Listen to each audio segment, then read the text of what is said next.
Yep. What's up, man? It's your boy, BossCowboySports. Bringing y'all a surprise stream. Cause I gotta knock this one out, man. This is a very important one. I gotta knock this out because I also got a stream coming up later. Where I'm gonna be debating them Philly Dookie boys. And I don't even think that's gonna be a debate, to be honest with you. Cause I ain't nothing to debate. But that's another subject. Today we gonna be talking about really, and to be all the way honest, we gonna be talking about basically how fortunes have definitely turned for the Dallas Cowboys, and we are in a much better position than we have been this entire offseason. And it's not just because of our record. It's not just because of our defense. Okay, because that's the low-hanging fruit. All right, that's the low-hanging fruit. That's, we go all obviously see our defense. But it's something else that's going on that where we are in a much better position to make a championship run, even this year. But we got to take some more levels up. We have leveled up.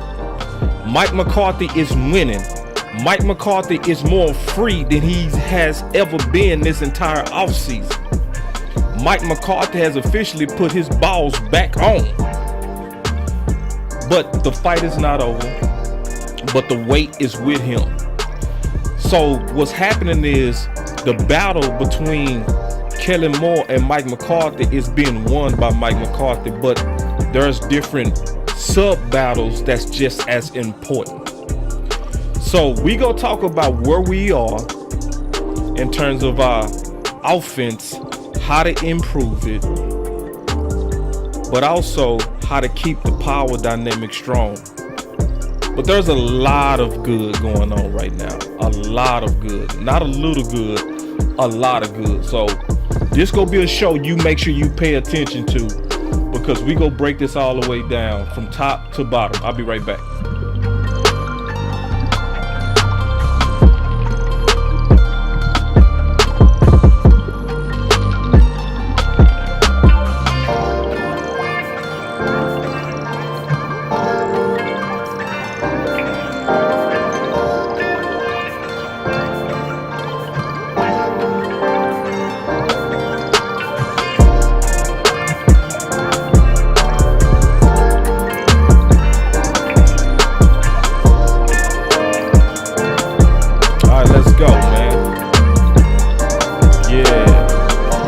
What's good? Talk that talk. Yes, I will. You already know. I see y'all in the building, man. What's going on? Yeah, man. Let's go. Throw it, pitch it, hand it. Nah, we gotta do more than that. Yes, indeed. We will, though. We will. Let's go.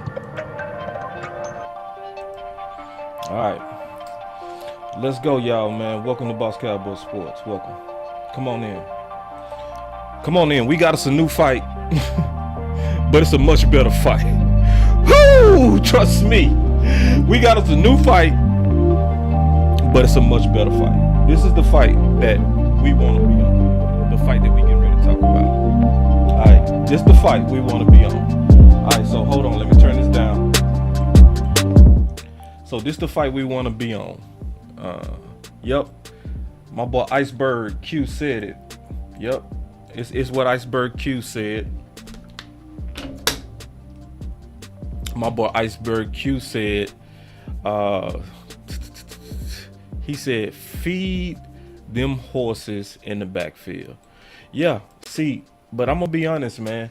We gotta up our talks about this, because the original talks was, led by my brother West Coast, and a lot of us have caught up and have jumped on the campaign.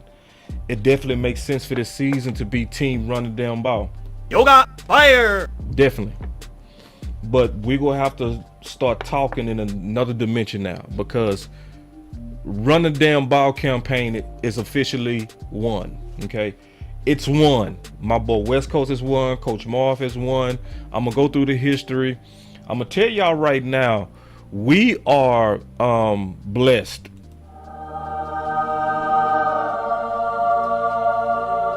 We are blessed. My boss said, "Boss, we need all the smoke." I'm finna give it to you. But we are blessed, man. We got the prayer music in the background, because I swear to God, this whole season could have been totally different. Totally different. And we gonna go through the history. Because Mike McCarthy was not winning.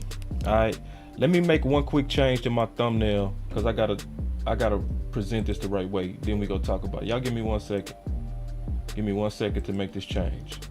I gotta make this change, because the change to the thumbnail is super important. Because the original title was Throw It, Pitch It, Hand It. Nah, I had to update it. The real thumbnail says, give me 1 second. Yes, this is what it should say. Throw it, pitch it, and not just hand it. Okay?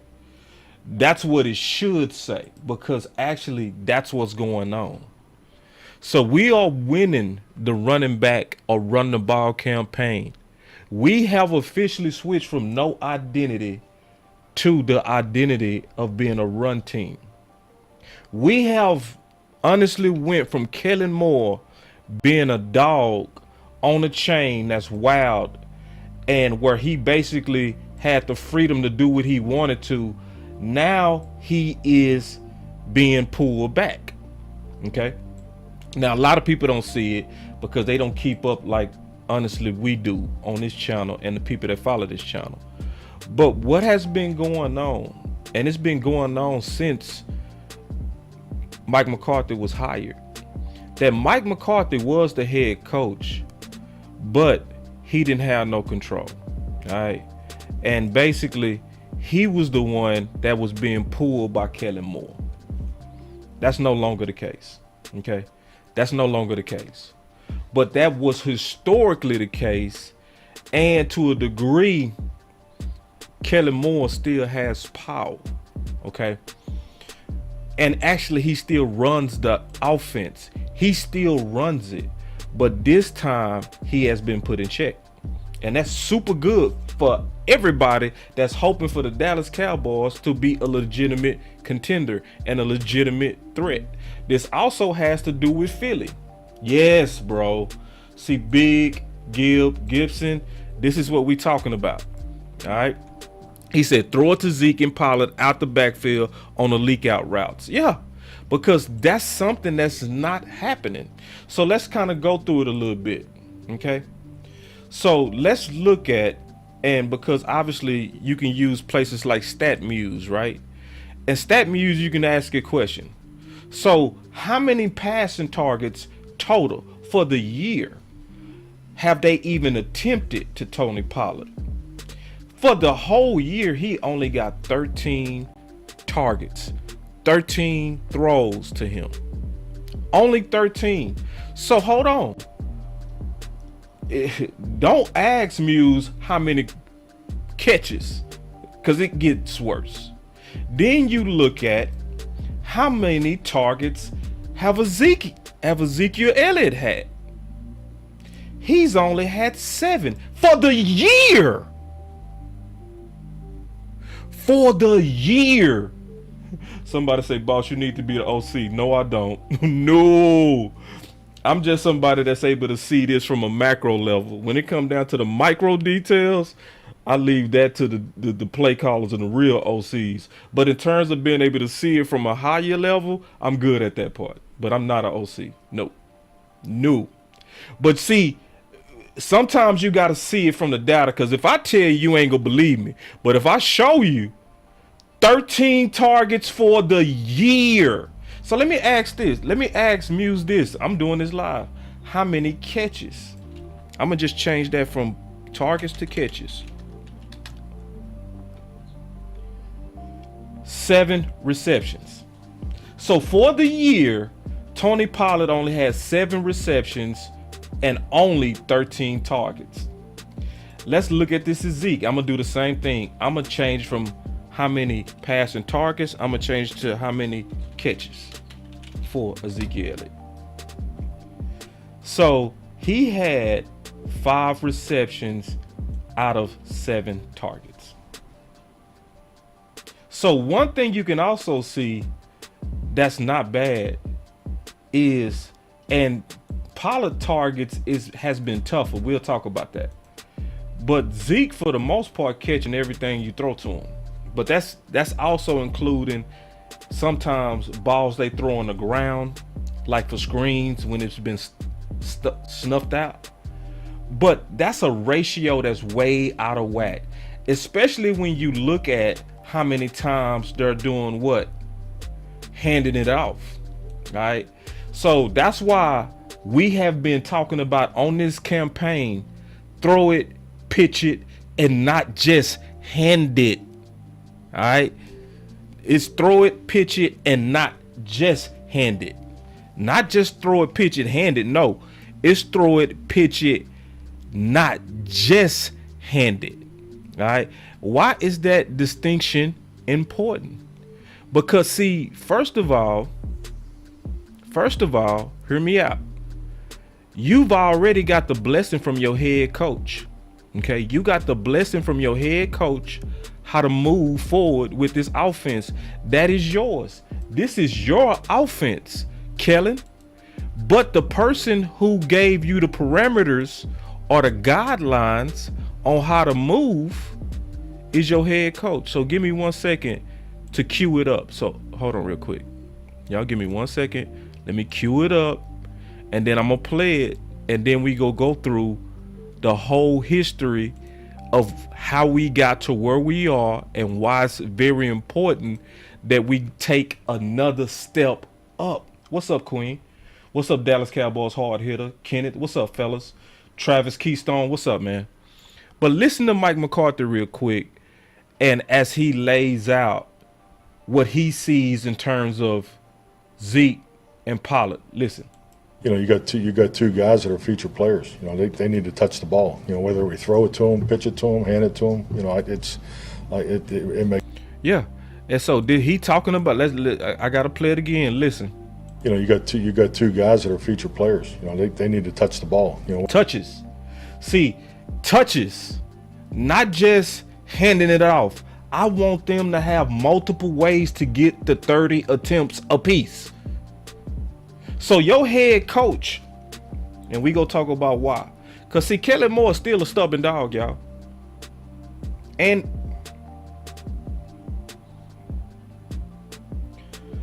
Kellen Moore is still a stubborn dog. He's a stubborn dog. But see, this is the problem, and this is why I don't like it. Because he's an obedient dog to them Joneses, and I'm gonna show y'all that. He's very obedient. He's a good dog when it comes to the Joneses. He's a stubborn wild dog when it comes to the vision of Mike McCarthy. Because Mike McCarthy laid out, he said, hey man, we have laid you into a green pasture with Zeke and Pollard. We have laid it out. And matter of fact, this whole plot of green grass is yours. You can eat. You may eat by throwing it, pitching it, and you can hand it off. All of this is yours. This green grass, the green grass we talking about is Zeke and Pollard. But what is Kellen Moore doing? He's only handing it off. He's only handing it off. I just showed you the data on the targets. I just showed you how off base that is. But let's listen to Mike McCarthy. Let's just listen to Mike McCarthy, and let's listen to again at the parameters that was set. Listen. You know, you got two guys that are featured players. You know, they need to touch the ball. You know, whether we throw it to them, pitch it to them, hand it to them. Throw it, pitch it, hand it. You know, it makes no difference to me. It don't make no difference to me. It don't make no difference to me.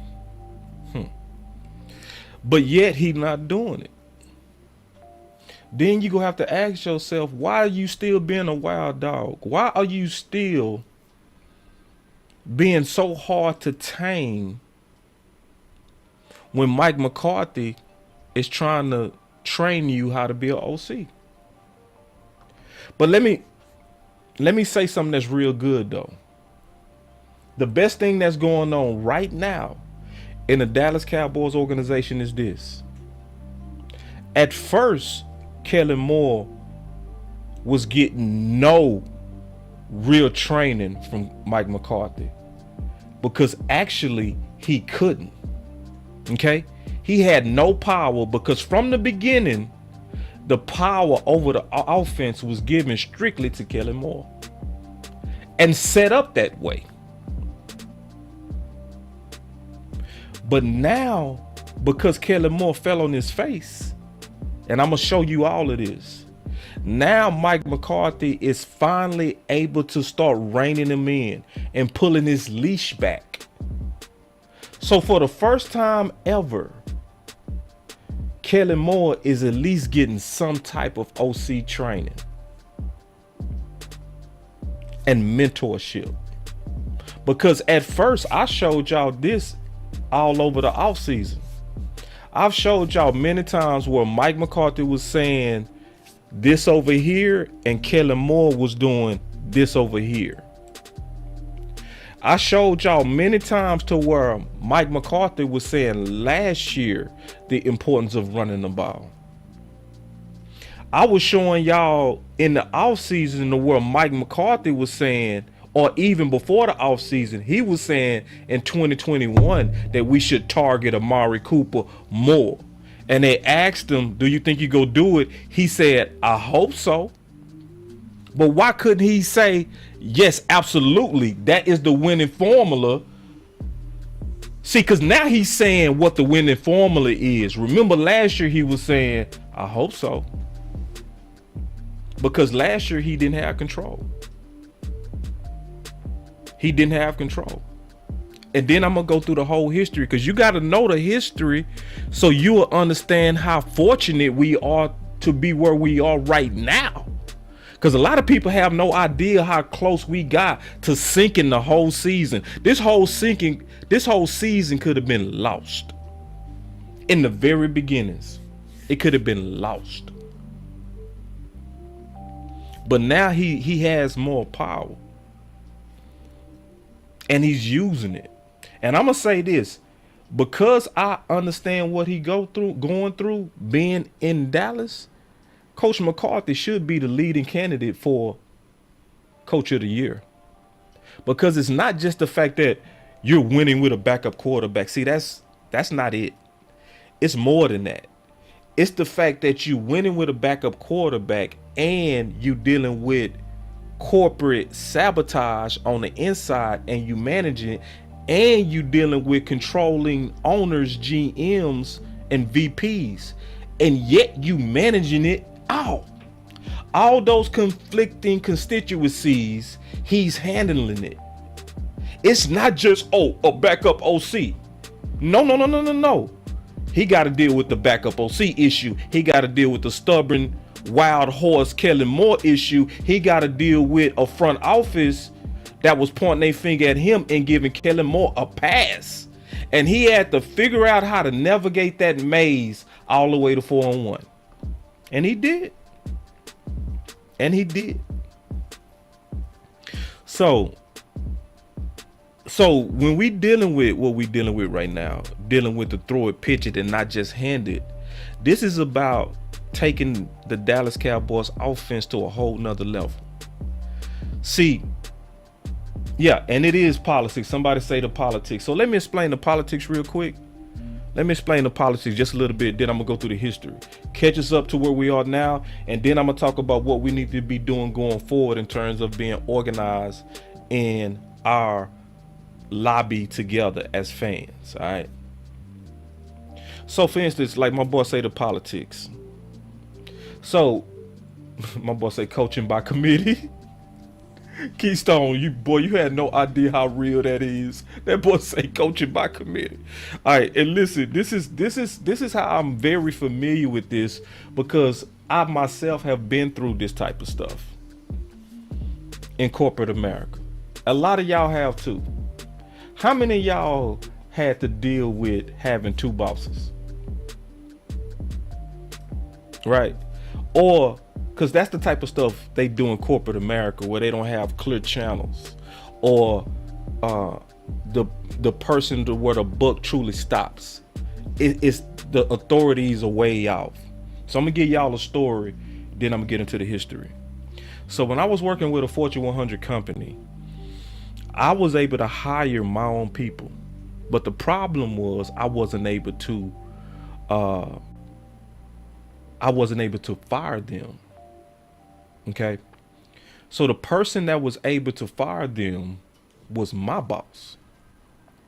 So why is that a dilemma? Why is that a big deal? Because that's a big deal, because then I didn't have what's called cohesive power, or the ability to punish. Why is that a problem? Because if I don't have the ability to punish, that means my boss's weight have more weight than me, even though they're directly working under me. So that's the type of power dilemma that Mike McCarthy was under, to where the person and the people that have the ability to punish is Jerry and Steven.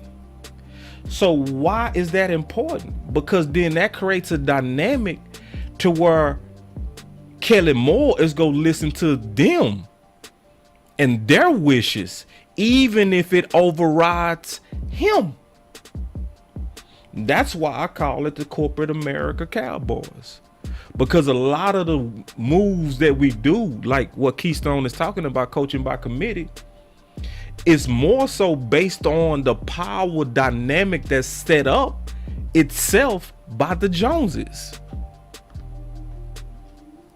But it's much better now. I do want to say that it's way better now, because Coach McCarthy was in a horrible position. So let me go through the history, because the history is just as important, because then it lets you know and understand your organization even more. Because it's important to me to understand the power dilemmas and the power dynamics of your organization. And then we go talk about and fully explain how, man, I don't know if I should call us lucky, blessed, favor, but bruh. So let me show you how close we got. All right. So let me go through this real quick, and I'm gonna go through the history. All right, because we got real close to being real dumb. All right, we got real close to being real dumb. So January 16, 2022, we lost to San Fran. And when we lost to San Fran, Mike McCarthy laid out the full parameters of his leadership. Okay? And it started being targets put on him. Okay? But he laid out the dynamics of his leadership. Give me 1 second. Let me cue it up. Y'all give me 1 second. Because I want to do this in an organized way to where we all see it. I'm explaining it all. Because it's bad, y'all. Y'all go see, if y'all follow this whole show, how close we got to falling off a cliff. But listen to this. I'm explaining it. Then I'm going to move to the next. Talk about the whole dynamics. But check this out. Listen. Conversations with Kellen. What was his thoughts on why CD and Pollard didn't get enough touches in that playoff game? We really, just because everything he's got going on, and Dan. Hold on. Sorry, y'all. I started late. Foundation of the offense won't change this offseason. It's just about evolving and taking what's already in place. Definitely. I mean, we got to, hell, just look at first down. I mean, we got to look at, and first down hasn't been great, in certain games. So, our normal down and distance offense is is under high review. So I think situationally we got better in some areas, but yeah, it's just, again, I think we've talked before about how the season goes, and how the first third of the season, the challenges you have there, in the second third, and how the toughest is the final third. So, and that's, you break it down in all three phases, and specifically to the offense, you got to take a hard look at that. What made you successful early? How did you go through the adversity and the tribulations of injuries and changes in your lineups? Because that's, you have to play a little differently then. I mean, there's concepts and people you need to help. So, or do we have enough help in our protections? I mean, these are all questions that are very fair, and we're going to take a normal look at it. So it's not like we're taking a hard look at it, but we definitely need to tweak some things, because consider you being the play caller and being more hands-on in how that's run. And see, I want y'all to realize something. Why do you think the media was asking all these questions about the offense when we lost to San Fran? Why do you think the media was asking about the offense? Because the offense was in question. So when the offense is in question, usually you question the judgment of the OC and the head coach. But the OC name is definitely put in the gumbo pot, right? So I'm gonna come back to that thought, but I want y'all to think about that question. Okay? But look at all these questions. And then Mike Fisher asks, should you take over as the play caller? The reason why they was asking questions like that, because there was a lot of stuff that happened in the San Fran game that didn't make sense. Like the lack of touches to Pollard, like the lack of touches or attempts or targets to CeeDee Lamb, even though he was going against a backup. It was considered a mismatch, and they didn't even attack it. So it was people questioning the system of Kellen Moore towards the end. But this is what was clouding the judgment, in my opinion, of the Joneses. Because overall, the offense was ranked number 1. So to them, it's like, numerically, we looking good. But see, you can't just look at what I call the macro, which is the big picture number. You got to look deeper into them numbers at the micro, the details, right? And when you look into the details, what was happening is our offense was trending down because we was figured out. That's a whole nother subject, but I want to highlight real quick as we going through history.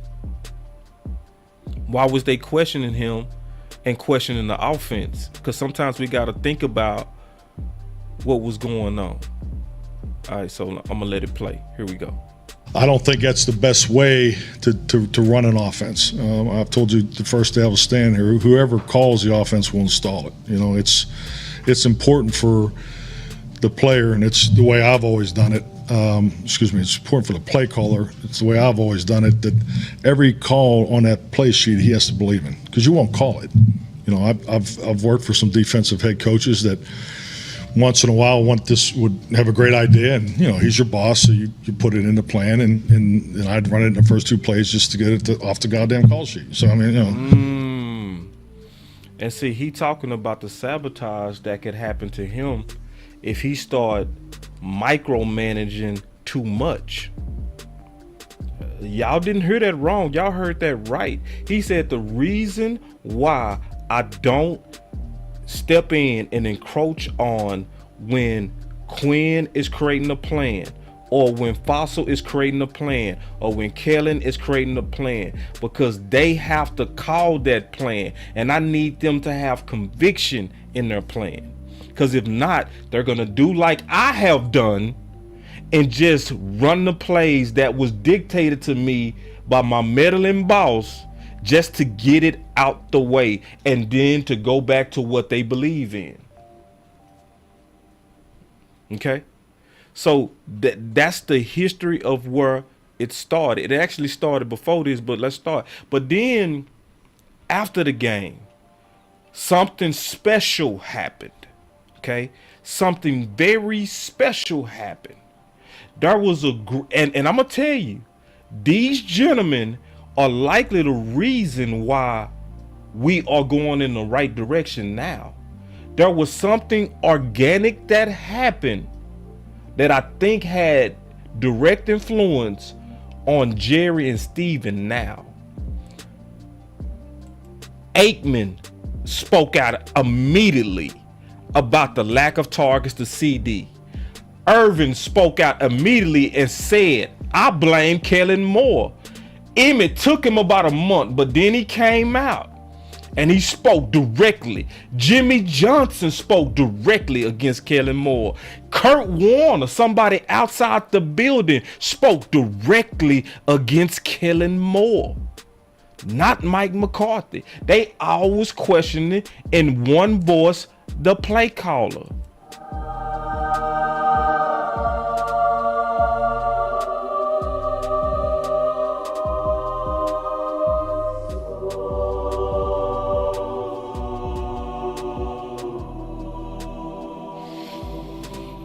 So while the offense was number one, it was some, Romo. I could keep going. Yep. Sugar Daddy said Romo did. I could name a whole lot of names. I'm gonna just stop with them though. So you got Jerry and Steven who was sitting back and they looking and they saying we're number one offense. But we also have guys that are gold jacket guys that I also trust that's railing against the guy who led us to this number one offense. So who do I trust? See, that's where Steven and Jerry, they was honestly keeping it real. They was in a hard dilemma. Do I trust this data? Or do I trust the opinions of guys who won me championships? But as you paid attention, you start seeing who they sided with. Because just like I clearly showed before historically, how all these men were speaking out. Let me just show you one example of a speak out. I can show you all of them. I'm going to show you one. Listen, to be honest with you, I don't think our tight ends were great pass blockers or run blockers. And that's the problem. Yeah. Especially when you're trying to run the ball with Zeke and Pollard and so forth. Yes. Yeah. We needed that guy that can actually block and run pass routes at the same time. So no one can actually key on us when we're in certain situations. And I think offensively, we kind of got away from the main thing being the main thing. And they need to get their act together in terms of calling consistent plays that are giving our guys and doing the things that you talked about, creating ways for these guys to get the ball in their hands instead of the standard way of doing it. Now think about what he just said. He said we need to be more creative of getting the ball in their hands. Ain't that what you heard? Now, I showed y'all at the very beginning of this show, are we being creative at getting the ball in our best players' hands? Because right now, we just handing it to him. But what did Mike McCarthy say? It make no difference to me. You can throw it, you can pitch it, or you can hand it. But what is Kellen Moore just doing? He is right now being one-dimensional, just handing them the ball. So if you just walked in, I already showed y'all the amount of targets and receptions for Zeke and Pollard. It is pathetic. So I know sometimes y'all think Boss Cowboys are conspiracy theorists. Don't trust me then. Trust Emmett. The creativity that I would expect from Kellen Moore needs to continue to evolve. Is he lying?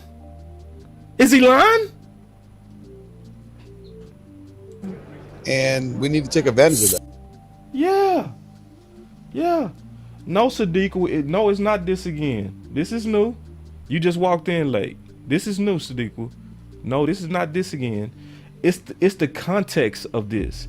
So the context of this, Sadiq, and everybody else that's just now coming in, I'm trying to show where we are in our fight for a better offense, and we actually in a much better position. So for people that walked in late, what's going on is I'm trying to explain how the fight of Mike McCarthy and freeing him is over. He's won. He's won. The new fight is trying to escalate the mature play caller that Kellen Moore could become. So now it's about putting the pressure on him not to be a stubborn dog. That's the new fight. The old fight was for Mike McCarthy to get his freedom because he was fighting against Kellen Moore's system. So he's won that fight. But the reason why I'm also going through history, because history is also important, because we also got to know how close we came to falling off a cliff. Because we did, because them Joneses was looking, they was in a dilemma. They had the number one offense, and they had Hall of Famers that was calling out the guy who led them to a number one offense. So they was torn. They was like, who do I trust? Do I trust my guy or do I trust my old guys? And the reason why we're going through this history is, and that's why it is to a degree, here we go again. No, it's not really here we go again. It's about looking at the history so that we can know how to fight going forward. Okay, so that's why I'm reviewing this. All right. So, but this is gonna be the real clue of how close we got. Listen to Bobby Belt talking about Mike McCarthy versus Kellen Moore. All right. So y'all just listen to this real quick. Let me cue it up because I got all of this organized. And then most importantly, the dates are very, very important. So listen to this and then we go through it. Here we go. Do you feel like McCarthy's going to be a little bit more involved in the offense, or maybe has he been this offseason, that kind of thing, because there is so much pressure and he's like, all right, I need to get my hands in this thing? I mean, that's been the discussion, right? Like, that's kind of what Jerry's hinted at. Mike's talked a little bit about that. I will say, I know I brought this up when we were out there at rookie minicamp. He was more actively involved, it looked like, in coaching drills than I've ever seen him before. And was actually out there, it looked like, he stopped down a drill at one point and was trying to coach something specific. And I've never seen him do that in 2.5 years that he's been here. So, I think whether he wants to be or not, I think the Cowboys want him to be more involved in it. And now, mind you, stop and think about that. That's messed up. Think about that. So Mike McCarthy, I already showed you what Mike McCarthy said January 16th. I don't step in and start calling plays for my OC, nor do I step in for my D coordinator, nor do I step in for my special teams coach, because I need them to have a conviction. Jerry and Steven basically said to him, according to Bobby Belt, we don't care what your way is. We want you to get down there and start coaching this guy. We want you to step in on this guy, and we want to make sure that you are involved, even though he ain't supposed to be involved, and his way of leading his leaders is allowing them to lead. That's why we are corporate America. But at the same time, it worked. Listen though. To be or not, I think the Cowboys want him to be more involved in it. And I think they want to have some more tangible aspects that they can judge him by. It's like, hey, your job's on the line here. I hate that. See, they say, we want to have some tangible things to judge you by.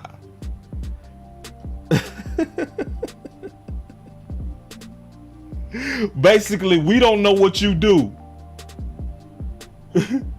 We don't know what you do. Future's on the line. Let's see what it is you can do. We need you more involved so that we can judge you based off of some of these things. So I think it's absolutely possible he's got more involved, and I still think this is ultimately Kellen Moore's offense. But whoa. See, you gotta pay attention to that. See, this is still Kellen Moore's offense. This is why you heard Mike McCarthy say stuff in the past like, I hope so. I hope we talk, because he had no control. He got a little bit more control, but he still don't have absolute full control even today. even today, and I'm gonna prove that. That's why we got to go through the history. Because let me ask you a question. Now listen. I think that Mike McCarthy will have a bigger hand in it than he has the first 2 years. Bobby Belt with us here in the G-Bag Nation. So the question is, from that offensive failure with San Fran, who did it sound like front office was pointing at? Was they pointing at Kellen Moore, or was they pointing at Mike McCarthy? They was pointing at Mike McCarthy, clearly. Because the whole time, all these Hall of Famers was speaking out, the whole time, they weren't saying nothing about it. They never responded to any of them. Not one. They was quiet the entire time. All of these yellow jacket, and see, this is the thing about these yellow jacket guys. These are not just yellow jacket guys. Most of these guys are also national football professional analysts. So they're no longer just former spokespersons for the Dallas Cowboys. They are voices for the entire NFL, especially the playmaker and Michael Irvin. You can throw Emmett in there too, but you surely can throw in there Kurt Warner. And you can throw as a national voice Jimmy Johnson. And the whole time they were speaking, they didn't point one finger at Kellen Moore, not once.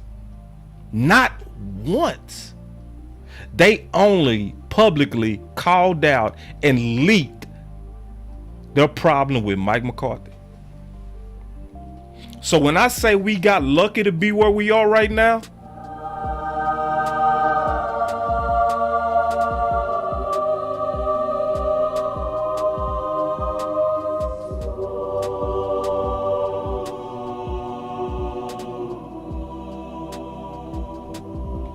so the most important thing that happened, I want y'all to hear me out. It was actually two things that happened. Two things turned everything. Because I already showed y'all many times how I start seeing, because what Mike McCarthy began to do, he began to say, okay, y'all want to know what makes me different?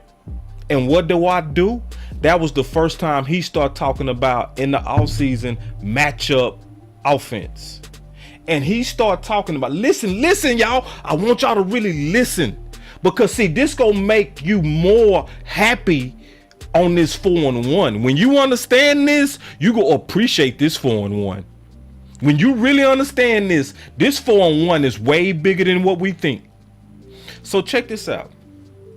What was Mike McCarthy saying in the offseason? He was saying, I want us to be more of a West Coast style offense. And my vision, my boy say God is on our side now. It seemed like it. I'm going to talk about that because we got to keep God on our side too, brother. And the way we going to keep God on our side is he needs to put Jimmy Johnson in the ring of honor because God is being good to us. Woo! Because despite the mistakes we making major mistakes and it's still.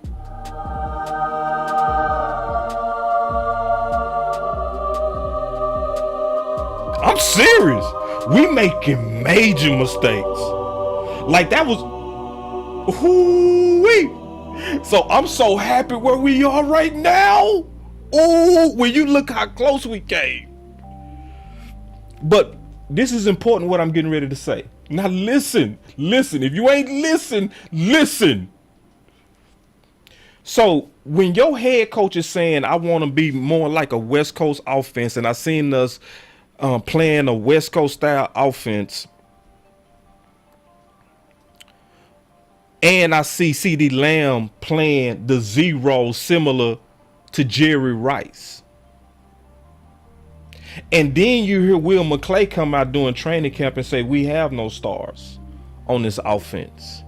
And then you hear in a training camp press conference them saying, we're not going to target anybody intentionally. Who was winning? Who was winning? At that time, Kellen was winning. And then let me ask you a question too. I really want y'all to think about this. Stop and think about this. I really want y'all to stop and think about this. In what offense that's a West Coast offense do you not throw to your running backs a lot?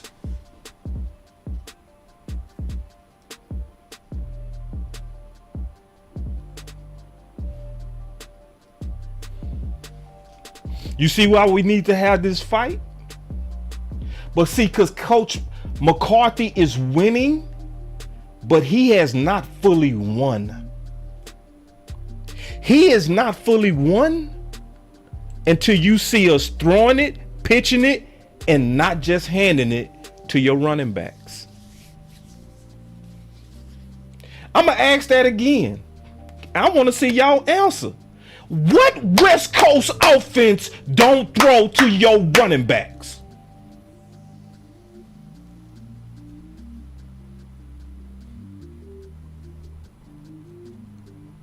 What West Coast system does not throw to your running backs?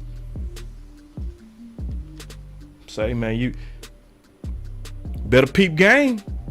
Because, yeah, Mike McCarthy is winning, but that dog is still stubborn. I'm telling y'all. Yoga fire.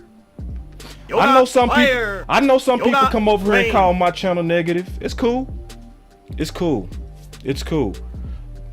I was talking to Okoye the other day, and Okoye just kept it real. He said, "Boss, me and you are not for everybody, bro." He said, "Me and you are not for everybody." He said, because people that are logical, that want answers, like our channel.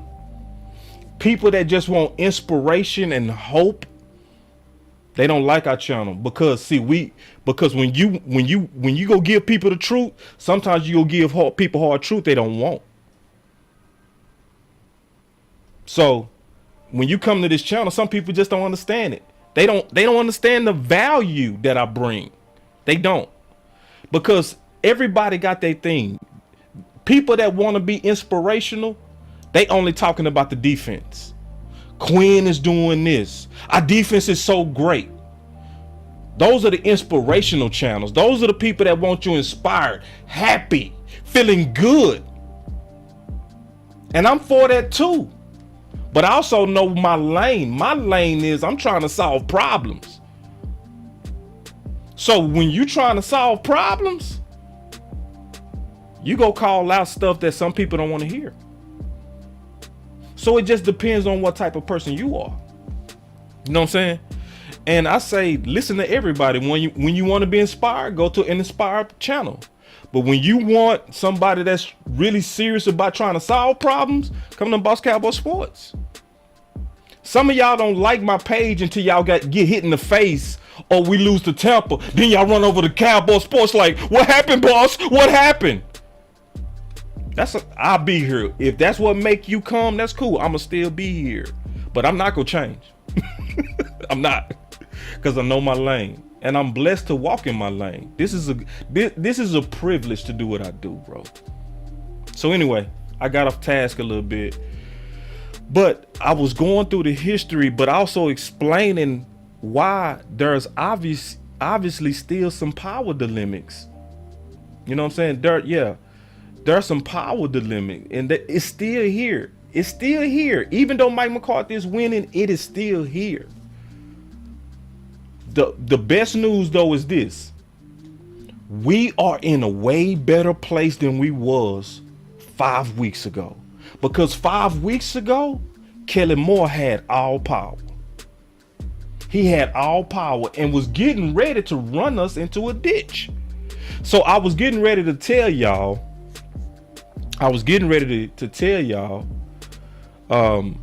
what changed, what caused the blessing to fully come on us.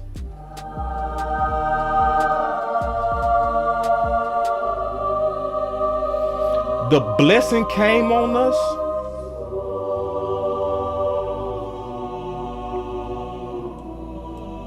from a whooping. September 11th, when we got whooped. Tampa whooping was the best thing. Listen, y'all, when y'all go say y'all prayers at night, I want y'all to do me a favor. When you say your prayers at night, I want you to say, God, also thank you for my Cowboy tribulation and what I felt versus Tampa.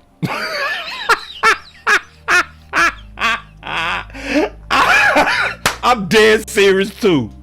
Tampa is what changed everything, because it was the total opposite of what the Joneses was used to.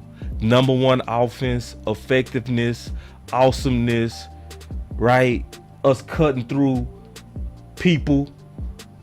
It was not that. We was the only NFL team with no touchdowns. And then God got even better to us. He sent a messenger. He sent a messenger from our enemy. And that messenger made us sit down in green pastures. Here was the message. Last year we learned that they really wasn't going to commit to the run game. And, the runs that they did, they was, going to try to get outside and not run into the interior. But most of the running game was quick game. A lot of curls, a lot of hitches, a lot of slants and stuff. So we kind of knew that going in, so we was able to attack it.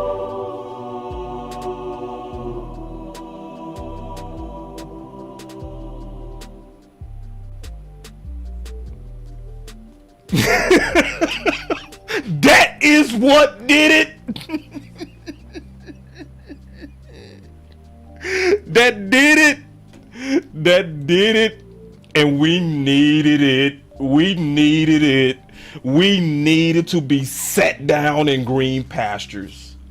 Because them Hall of Famers was speaking. They was speaking, but front office wasn't listening. They wasn't listening. They was speaking loud, but front office wasn't listening. But you know what made them listen? That slap in the mouth. When we got slapped in the mouth, it wasn't even just that we got slapped in the mouth. It was the fact that he went out there and said, we studied y'all from last year and we knew y'all wasn't going to be committed to the run. We knew it. So basically, all that lip that y'all was saying in the offseason, yeah, we're going to be a different team. We didn't like how we came out of the San Francisco game. We knew we needed to establish some toughness, and we drafted players to be that way. We're going to be a more physical team. And matter of fact, the people that we got rid of was people that we felt like wasn't committed to winning, like these new guys that we have, who we want guys that are tougher minded than just athletes. We're going to take shots at the guys we fired, and we're gonna blame them for our dysfunctions. Yeah. And the whole time, Devin White was basically saying, we was looking at y'all like, y'all go abandon it. We know who your OC is. Yeah, all that talk, all that lip. Last year we learned that they really wasn't going to commit to the run game. And, the runs that they did, they was, going to try to get outside and not run into the interior. But most of the running game was quick game. A lot of curls, a lot of hitches, a lot of slants and stuff. So we kind of knew that going in, so we was able to attack it. That's what did it. That is what did it. Oh, it was the perfect storm to humble us. It was the perfect storm. It was the perfect storm. Somebody say, God damn. I know, I'll give it to you. God damn. Bruh. God damn. Finish it. It was the perfect storm. We needed it. It was people in here that week like, ticket sales are down 70 to 80%. We needed it. We needed it. Because the whole time veteran guys was talking, you was not listening. You was not listening, front office. It was guys that's established, NFL analysts. They was loud. They was very public about it, and you did not listen. But when you got hit in your mouth. Last year we learned that they really wasn't going to commit to the run game. And, the runs that they did, they was, going to try to get outside and not run into the interior. But most of the running game was quick game. A lot of curls, a lot of hitches, a lot of slants and stuff. So We kind of knew that going in, so we was able to attack it. We needed that. We needed it. See, so when I say Kellen Moore was made to lie down in green pasture. He was. And it took the perfect storm to expose him. It took an embarrassing loss. See, if this is how close we got, y'all. This is how close we got. If it would have even been a competitive game, Kellen would have still had power. And we still would have been indecisive on our identity. If we would have even been competitive, it was the fact that we got smacked all in our face. And it was stuff like what he said, mixed with the fact that people was like, the only team that didn't score any points at all was the Cowboys. What's going on with them? Ticket sales down 70 to 80%. All of that was working for our good.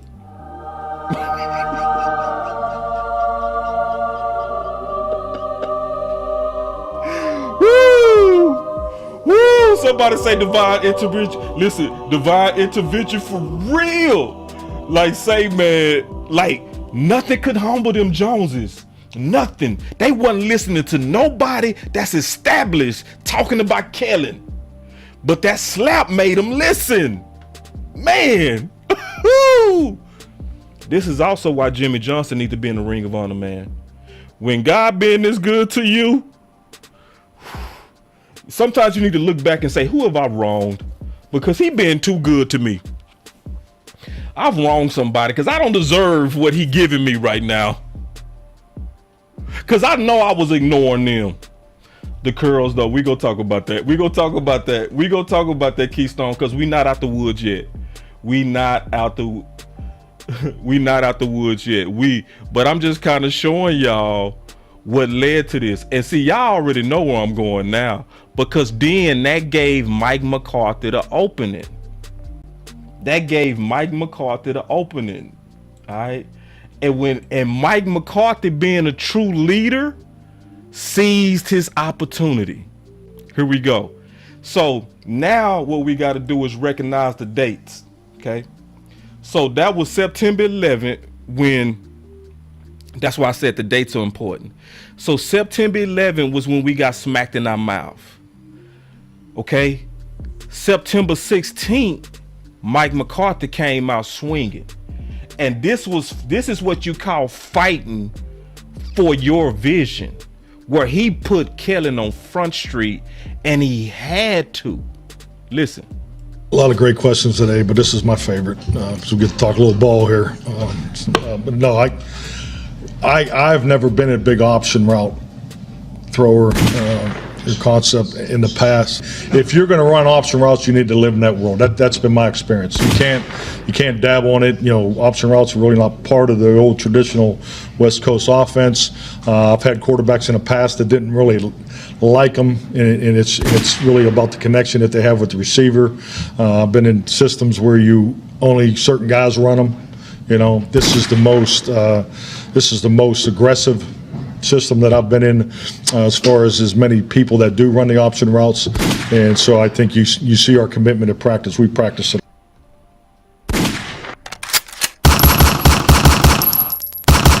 And he had to do that, sadly, because guess what? Every time you was trying to get that dog right in line, he wasn't staying in his place, bro. That dog Kellen Moore, every time you said last year, hey, I want you to throw it more than Amari, did he? Every time you told that dog Kellen Moore, hey man, we need to run the ball more, did he?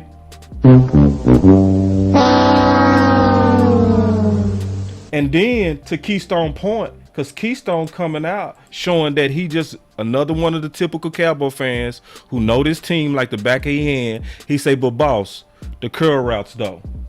You know what I'm saying? The curls though. Yeah.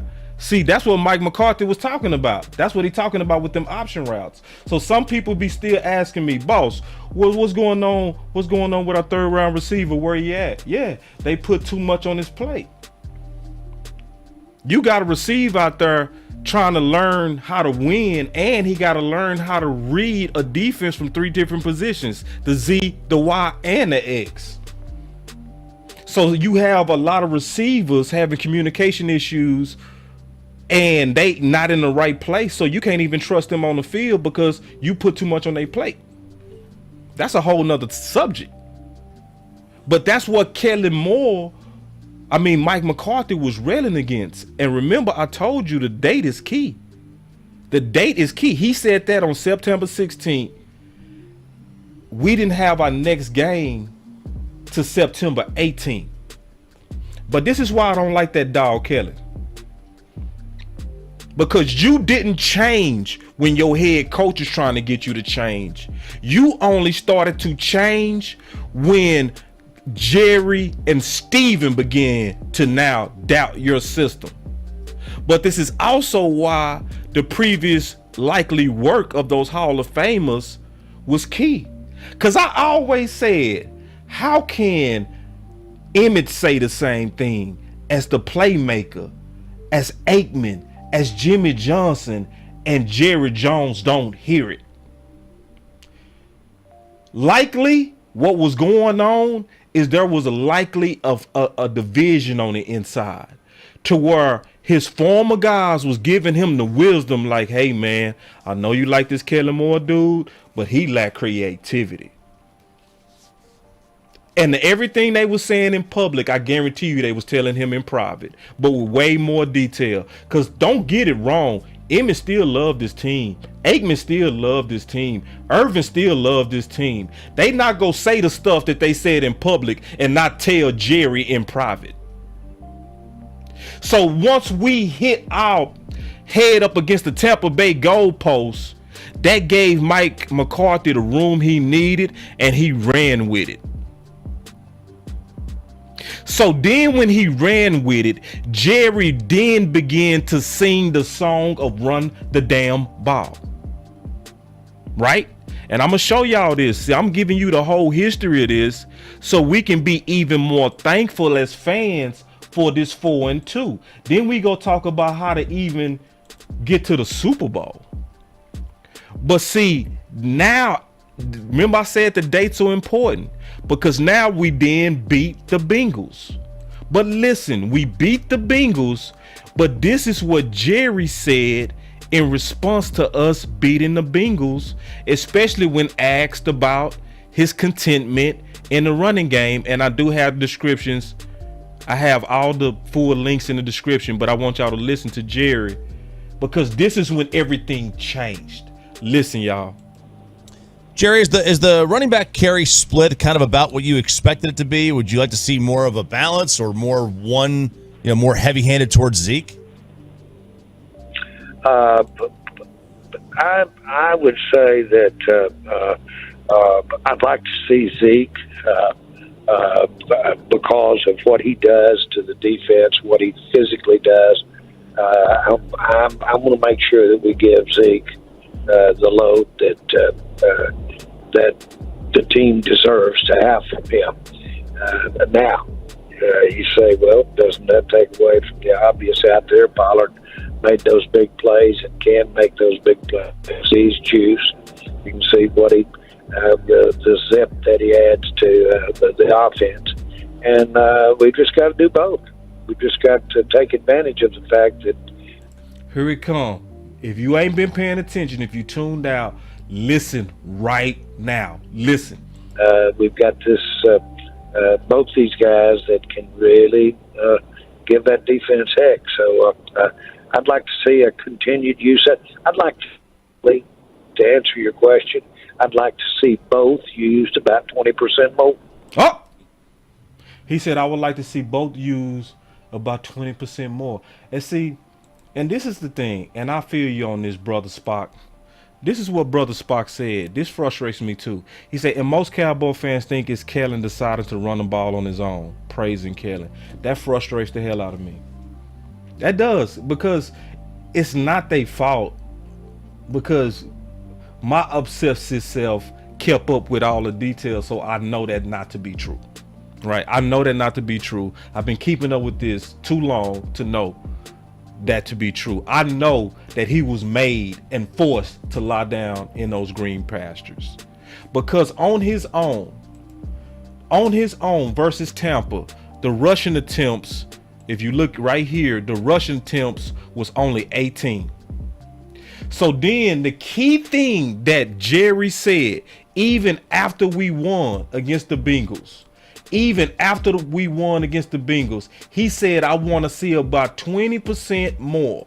So we had 27 attempts. So even though we won, Jerry still was saying, I want to see more. Because we just beat the Bengals, but he was like, I still didn't like how we didn't keep to the running game. So that's when it was official and likely that the voices of his Hall of Famers was ringing loud in his ears. Because Jerry wasn't falling for anymore the Trojan horse. He wasn't falling for the number one offense from 2021 anymore. He was looking at that embarrassment from Tampa, and he was like, nah, I'm gonna start trusting Aikman. I'm gonna start trusting Emmett. I'm gonna trust those guys. And matter of fact, what do you see Aikman say now? This is what he says about San Fran and Dallas now. He says the key number that you want to see with teams built like them is 30. 30. But see, it's not like Kellen doing. See, Kellen doing 30 handoffs. 30 handoffs. It really should be 30 touches. If you truly following the vision of Mike McCarthy's West Coast system. See, we can't just say rushes no more. We need to run the ball. If we just saying that now, even though running the ball is better than what Kellen Moore was doing, if we want to take it another step up, it got to be 30 touches, not 30 handoffs. Because if we stick to just 30 rushes or 30 handoffs, that's going to keep Kellen Moore one-dimensional in the running attack. Hence the campaign, you need to get outside the box, Kellen. That's why we got that campaign.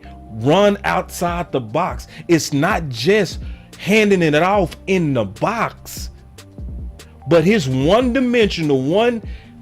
And see, let's look at the dates now, because the dates are important. I'm not making this up. This is not for show. This is very important because you got to see this whole dynamic so that you can be very active in this lobby. So check this out. If we go back to the dates, right? Because I remember I said the dates are important. Okay. So let's go back and let's look at the date. So we won the game versus the Bengals. And even after we won, Jerry came out and said, I still want to see about 20% more. So we had 27 touches. So he was saying, I want to see about 32 touches, which aligns to what Mike McCarthy been saying, Emmett been saying, Aikman been saying. So that also lets you know which side has been winning. But then something else happens that's important. We beat the Giants.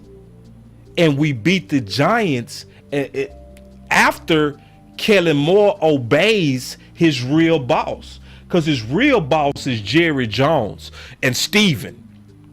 Because he don't obey Mike McCarthy. His dog butt only obeys his real owner. So when the real bosses said, I want to see 20% more, what do you think that Trojan horse did? He increased them touches. He sure did, like a good boy. But see, the problem is he's strictly and obediently only steal obeying his true masters, which is Jerry and Steven. So now you hearing Mike McCarthy say, man, throw it, pitch it, or hand it off. I don't care how you do it, get them boys them touches. But this is the thing. You can't have a West Coast system, y'all. Listen, y'all. You can't have a West Coast system. You can't have a West Coast vision without running backs catching. Period. It is not a West Coast system, y'all. So for those of us who want to really challenge Philly this weekend, you need to be saying what I'm saying. Throw it, pitch it, Kellen, and not just hand it off to them boys. Because that is not good enough. That is not good enough.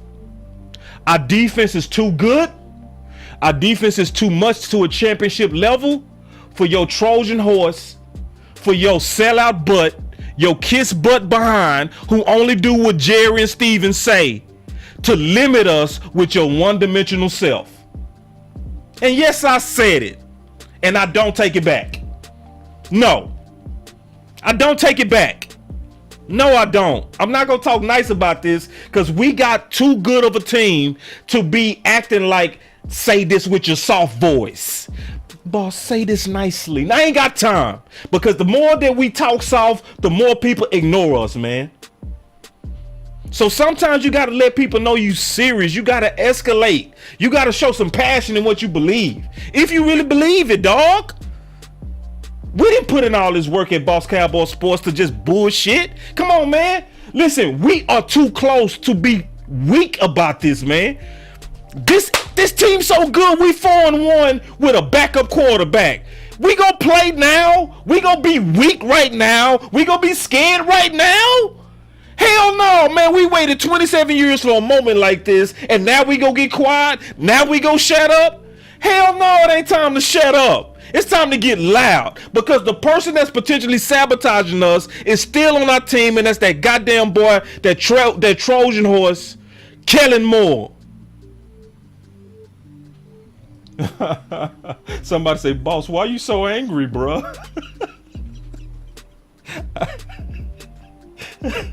Say, man, listen, this is real, y'all. We got to get behind this, because that's why I'm going through the history, man. So we got to know we was real close to losing this whole season.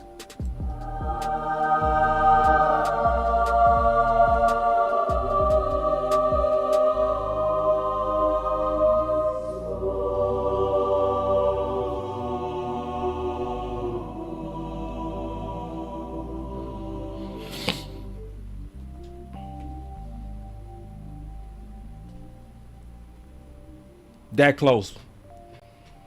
That close. So when I say share this content, I be dead serious, dog. All right, let me just chill out. So, but the dates are important, because now you can see a pattern. You can see, okay, Mike McCarthy been saying we need to run the ball. You don't do it. Jerry say we need about 20% more, and just all of a sudden, after Cincinnati, 30 touches. Wow. Jerry spoke up, and wow, wouldn't you, wait a minute. Oh, wow. So the whole time, Kellen Moore, Mike McCarthy been, we need to run the ball. We need to run the ball. We need to run the ball. We need to run the ball. We need to run the ball. That stubborn dog ain't doing it. Jerry speak, and all of a sudden, this dog find a way to get up to 30. Y'all better peep game, bro. Yeah, sit back and just be like, boss, I want to be positive. Boss, I want you to be positive, boss. Boss, your channel worries me because, you're not positive enough. Listen, y'all, if you ain't figured out yet that my whole job of my channel is to identify risk and figure out ways to get around those risks, you still don't understand this channel. You've been watching all this time and you ain't figured it out. No, my blood pressure ain't high. Trust me, it ain't high. I'm very chill, but I appreciate y'all looking out for me. No, I ain't got high blood pressure. But listen, y'all gotta understand what we do over here. If you still don't understand what we do, you don't understand really truly yet what we doing over here. Let me ask you a question. Is it a coincidence, y'all? Is it a coincidence? All of a sudden, Jerry come out and say, I want to see 20% more. And voila! And then this is also why we got to keep the pressure up. We can't let up, bro. It's channels out there that's super positive. That's all they go talk about is Dan Quinn. That's all they go talk about is Michael Parsons. That's all they go talk about is what's keeping us afloat. And I'm cool with that. Every channel got their mission. Every channel got their spirit. And I'm cool with that. But over here is the answer to how to win the championship. This is the answer. Yeah.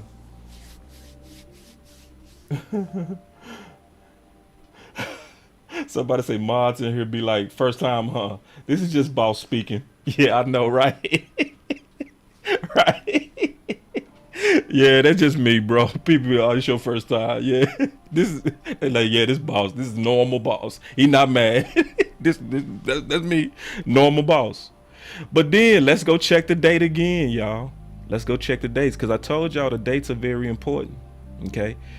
The dates are very important because the dates give you the clues. Like, you get the clues of what's going on, especially when you compare it with the timing of certain talks. So if we go look at the dates, then we beat the Giants.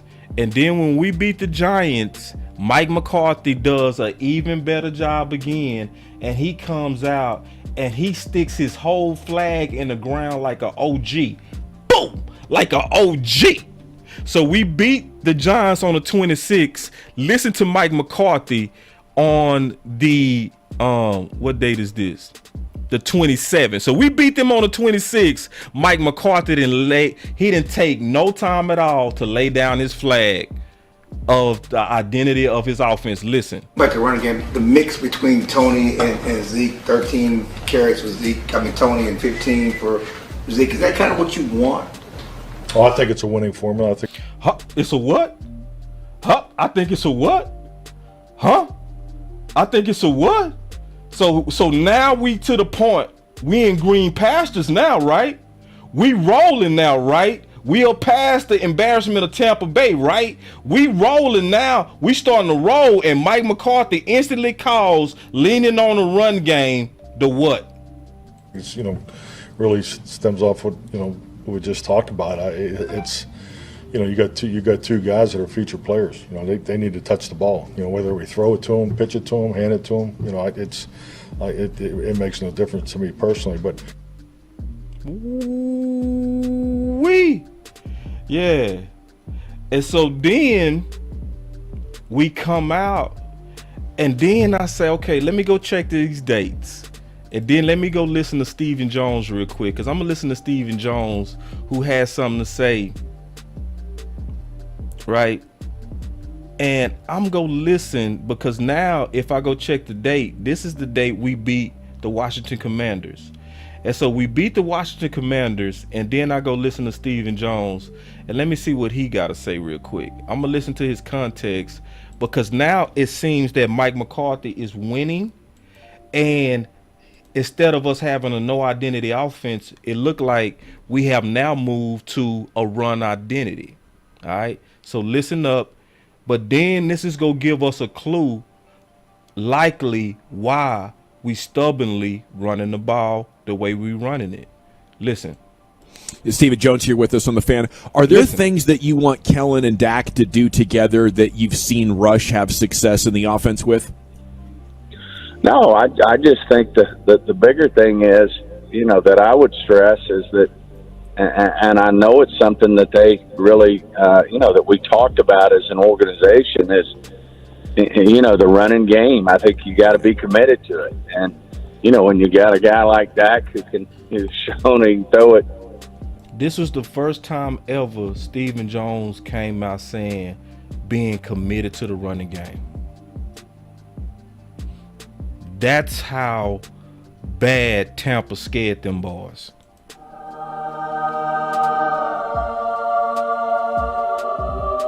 This was the first time.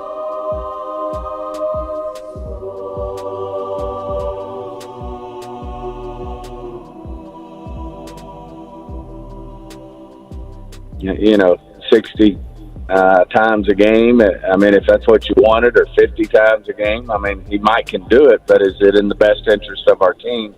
And is it, you know, the best way to win in terms of complementary football and what we do? So, you know, I just think the bigger thing here is we're showing here that we've got an offensive line and some running backs who can run the ball well. I thought last week was really, you know, a great mix for Zeke and Pollard in terms of their touches, and then a great mix with our offense. I think we were right at 50, percent passes, 50% runs, and if anything, I'd like to see that thing. I think we all would, maybe as an organization, even have it tilt a little more toward more runs than passes. But against Tampa, we got behind the 8 ball there, and we weren't. Mm-hmm. You see what that Tampa did to him? You see what Tampa did to him? Y'all think I'm playing when I say Tampa? We needed Tampa. Tampa was what we needed. I put it like this: we would not be 4-1 if we would have won against Tampa. We wouldn't be 4-1 if it was competitive against Tampa. We wouldn't be 4-1 if we was just okay. We needed to get slammed on our head. Although we ran it successfully, it was hard to stick with it when you got behind there late in the third and fourth quarters, that you had to get away from that run because you felt like you were playing catch up. But I think the biggest thing is complementary football and, really doing the things, that it helps to keep us balanced as an offense. I think that's not only good for Cooper Rush, but I think it's good overall for your offense. Now, this next part is a clue. Y'all listen to this. This is a major clue. Listen. When you talk about running the football, and I totally agree, I'm glad you guys did this, but did Kellen Moore and the offensive coaches not recognize that you had to do that to counter the clog and cover techniques that have become so prevalent in the last year and a half? It's important. Listen. No, going in, I think it was on everybody's mind that we needed to run the ball more. And certainly when you got 2 backs, we all know we've had Zeke for quite some time, but everybody looks over at Tony Pollard and said, why doesn't he touch it more? So he said, why don't Tony Pollard touch it more? So for those of us who had that question, shouldn't we lock in right now to what he getting ready to say? Because this next part to me is the answer why we've been stubborn on our usage of Pollard and Zeke. And I want you to really listen to this. Tell me if y'all think I'm crazy. Listen. And, in order for him to touch it more, you got to run it more. Did y'all just hear that? See, Mike McCarthy said, I don't care what you do. You can throw it to him. You can pitch it to him. Or you can hand it to him. Stephen Jones just said, the way that you give him more touches is by handing it to him. So why do y'all now think we have been strictly only handing it to Pollard and Zeke? Because that Trojan horse likely is still being controlled by Stephen Jones and Jerry. But likely Steven. Because who is the one who just laid out what he see as the way to give him touches? Tell me if I'm crazy. I'll play it again. Y'all tell me if I'm tripping. Listen. Tony Pollard and said, why doesn't he touch it more? And, in order for him to touch it more, you got to run it more. So you think the way for him to touch it is to run it?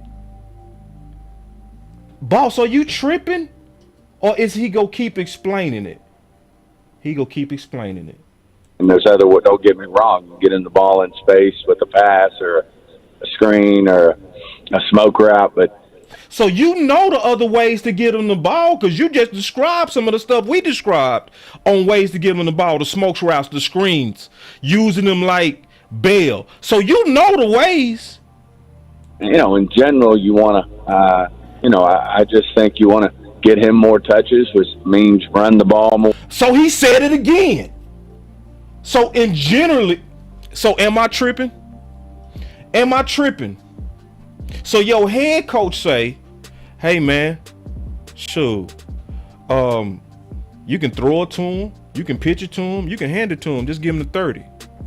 Your real boss say, we want him to get the touches by you running it. So what has Kellen Moore been doing? What does the numbers say? Am I tripping? Am I tripping? No, I ain't tripping. Because what do the numbers say? Let's look at the numbers again. Here's the numbers. How many catches for Tony Pollard? Only 13 targets, 7 receptions. Why? Because Stephen Jones said the way to get him the ball is by rushing. Well, what about Zeke? Well, he only had, this is for the season, y'all. This is for the season, y'all. See, and then people will come in later and be like, oh, this the same old thing. No. You should know BossCowboySports. No, this is not the same old thing. And I'm not calling you out, Sadiqa.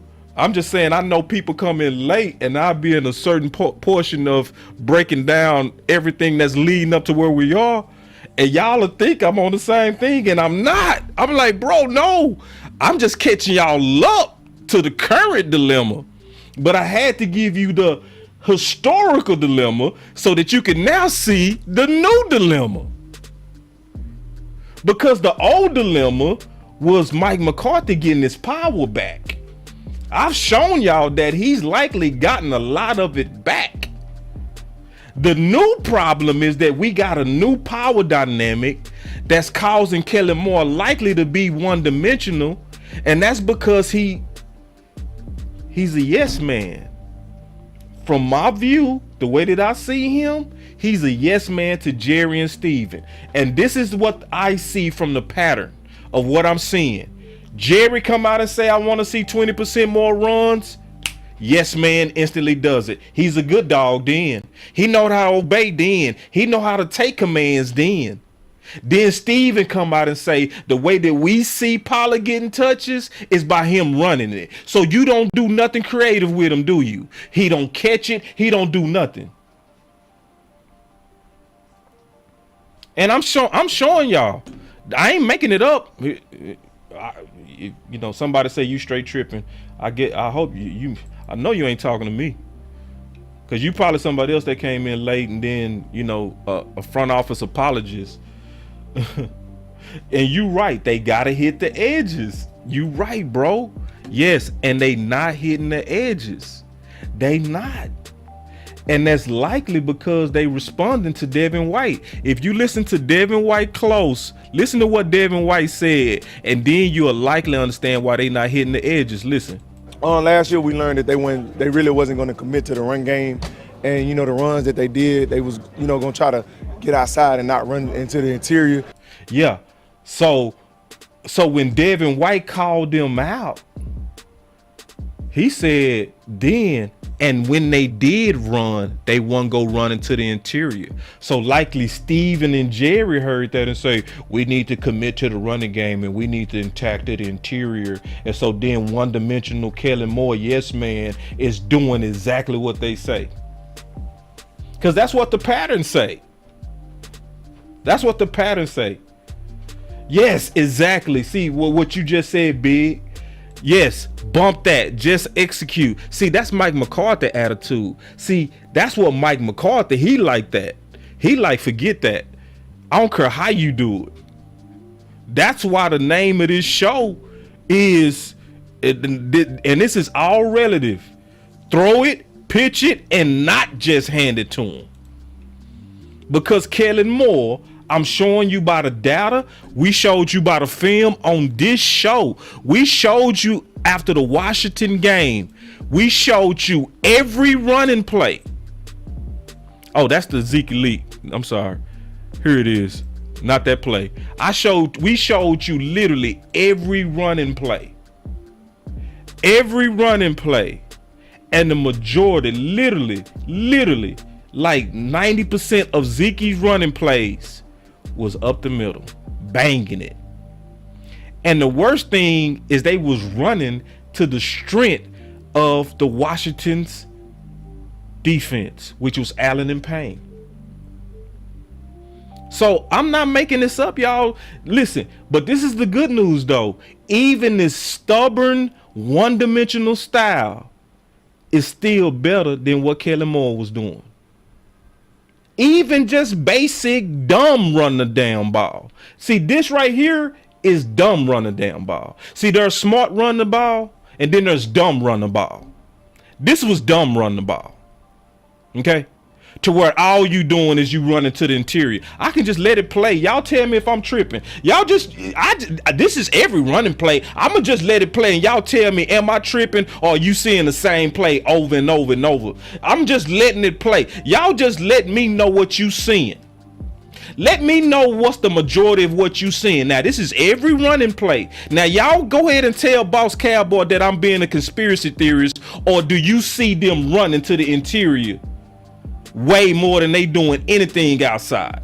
So when we get somebody that comes in here and they say, yeah, they need to attack them edges, yeah, that's because we have not been doing it. And so when you see me and the OC and others calling out the creativity of Kellen Moore, similar to what Emmett did, we not making it up, y'all. I don't care what somebody might say, guys acting like they watch film. No, we do watch film. And I guarantee we watch way more film than you ever watched in your life. I guarantee you that.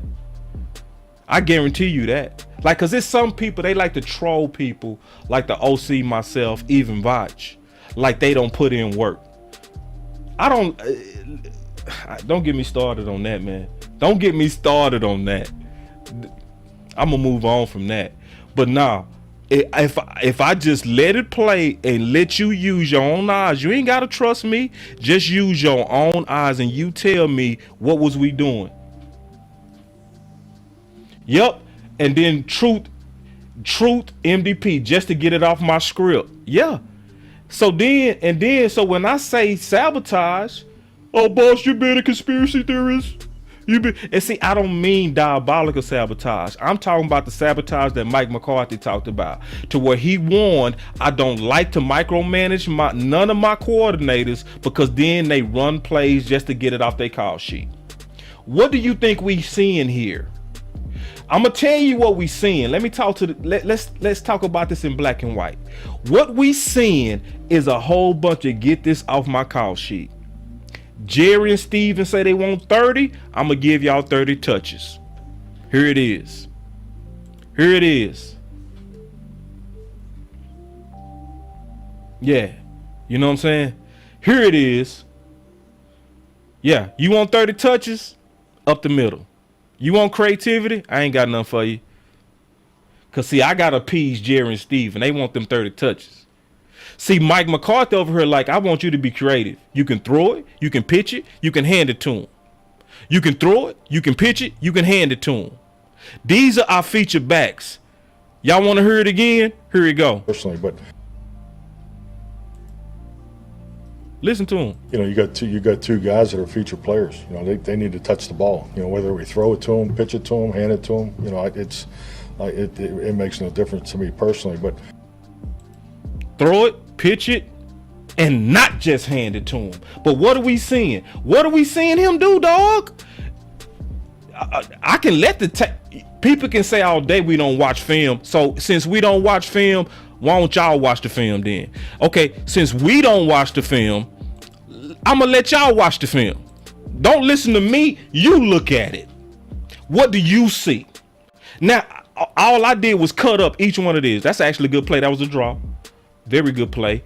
And that was only one draw. The next play gonna be a draw because I watched this film and I know what's coming. It's gonna be a draw to Zeke. It's gonna get stuff, but it's gonna be up the middle. I'm telling you what's gonna happen because I watched this film. Yep, draw to Zeke, just like I said, because I know this film. I already know the film. I've cut this film up. I've done the work on this. I'm telling y'all, we are one-dimensional. I'm not making this up. So for everybody that's wondering why our offense is anemic, it is even not just Cooper Rush. That was one toss. He didn't do no more tosses. So no, it is even not even Cooper Rush. This is Kellen Moore. Let me ask y'all a question, y'all. I already asked y'all a real question. This is why we got to put heat on Kellen Moore. Listen to me, y'all. Listen to me. Number one, this is the number one thing I'm going to say. First of all, what West Coast system don't throw the running backs?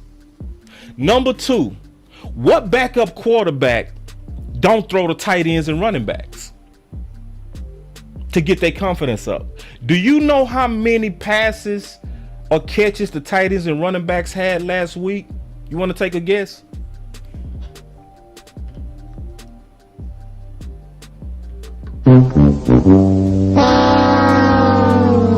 Zero.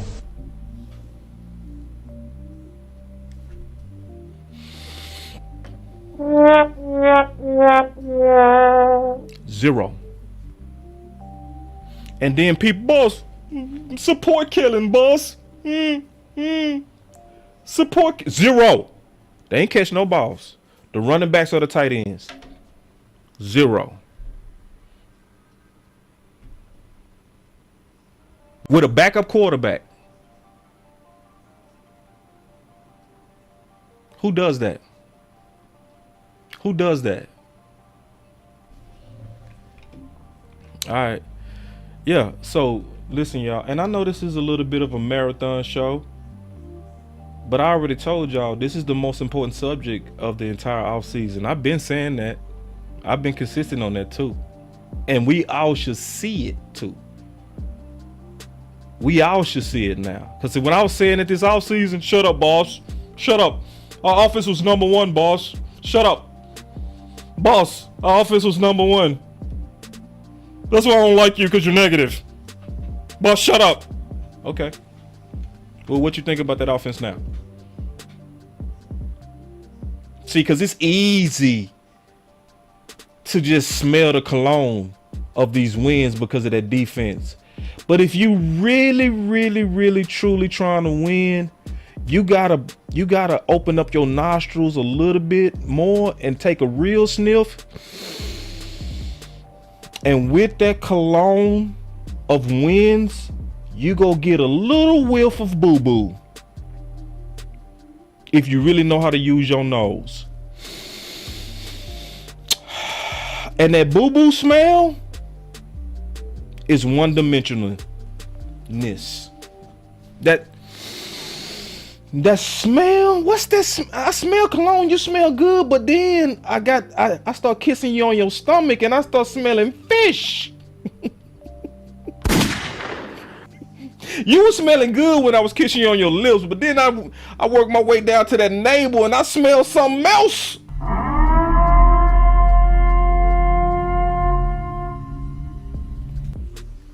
My boy Montana say facts about sports. You a preacher to the choir about how to make this team better, UNOC.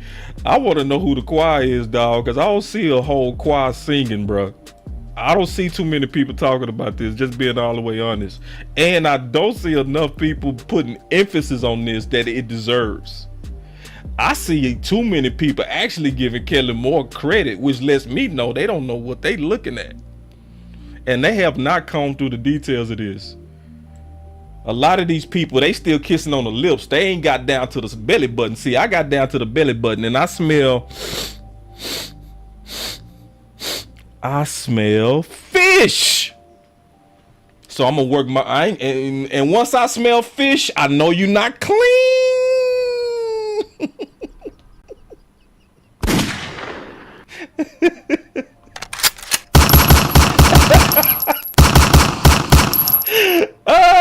Boo boo, my child to say boo boo.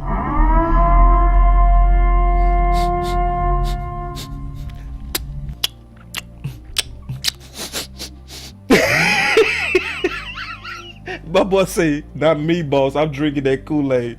Explain that. I want to know, bro. My boy say, or metallic smell. What's that metallic smell I smell, man? What's that? All right, so check this out. So listen, y'all. Real quick. Now I gotta show y'all that we still got risk, okay? All right. I gotta show y'all that we still got risk, because remember, what did Bobby Belt say in the beginning? What did he say? He said this is still Kellen Moore's offense.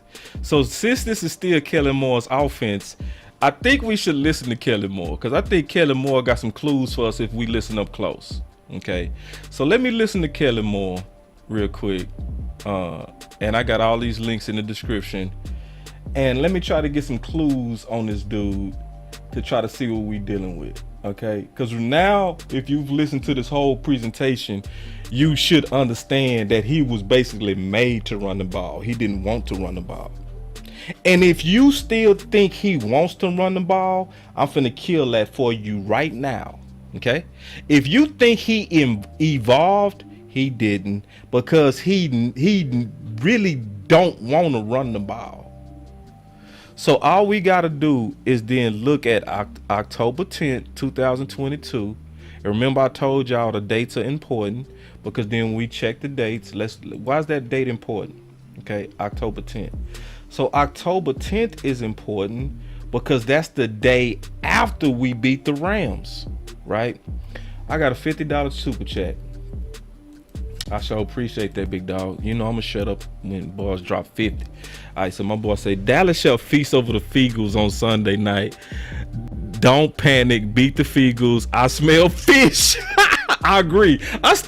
Listen, bro. I still think we finna beat them, even if we stubborn, bro. Even if we run dumb running plays. I'm gonna get to that. But see, this is the deal, because this. But before I appreciate, first of all, appreciate the 50 spot, big dog. You know what I'm saying? I really do.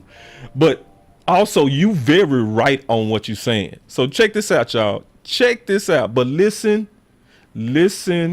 very close. And remember, I told y'all the dates are important. So we just beat the Rams. And if I go look at the attempts, let me see. What was the attempts on the Rams? The attempts on the Rams was 34 attempts. Wow. You a good boy. You've been listening to Jerry and Steven, Kellen. You running the ball. You stubborn, but you're running the ball. Okay, so let me listen to you. Flavor. There's going to be games where we're going to need to throw it. There's a lot of games and there's a lot of different approaches to this thing, and so as we go, we got to be able to play a few different styles. And that's important throughout the season in the NFL. You sneaky dude, you. You sneaky dude, you. So, your OC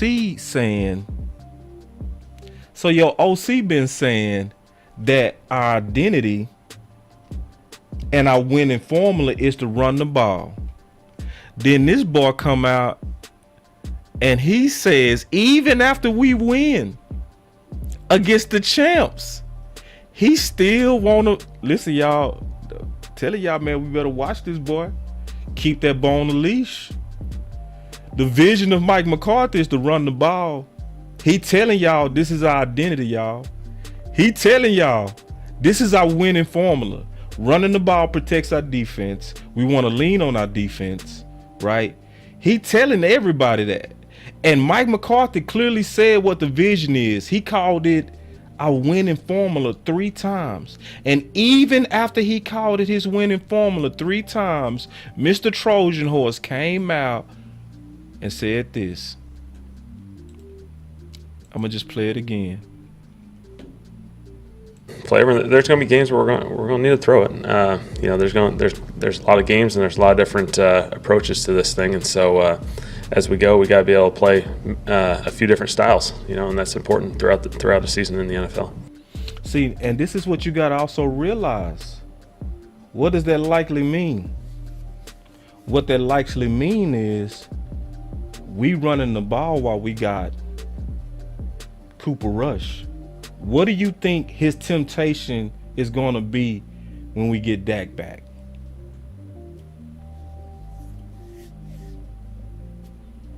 He already told you. He told you what he thinking. And then, even worse, he really said how he felt after the win. Y'all want to know how he felt after the win? How he really felt? Do y'all really want to know how he really felt? Now, we coming out as winners, right? We sitting over here. We beat the Commanders, and he was stubbornly running the ball up the middle. This is what he said after the Commanders win. Listen.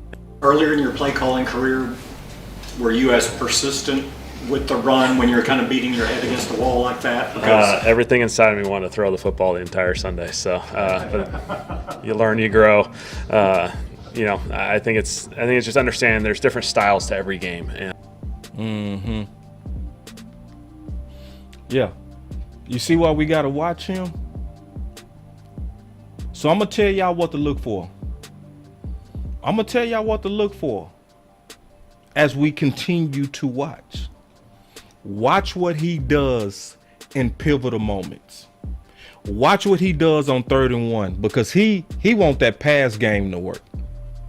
Because see, that pass game is where he get credit. That run game, Mike McCarthy go get credit. The pass game is where he would get credit. Think about it. And I'm going to give y'all a homework assignment. I want y'all to go watch Philly just for 2 games. And I want y'all to tell me, what do they do on 3rd and short or 4th and short or 2nd and short? And I'm going to ask that question right now. And they do the same thing. They never get cute on 2nd and short, 3rd and short, and 4th and short. I'm asking y'all, what do they do on 3rd and short, 2nd and short, 4th and short? I'm gonna see how many of y'all been really watching film on them. What do they do? I'm gonna tell you what they do in just a second, but I'm trying to see if anybody been peeping what they do. No, it ain't read options. It's not run the ball. Y'all close though. It's close. Both of y'all close. You know what they do? And go check it out. Go just watch both games and then wait for it to be 2nd and short, 3rd and short, or 4th and short. You know what they do?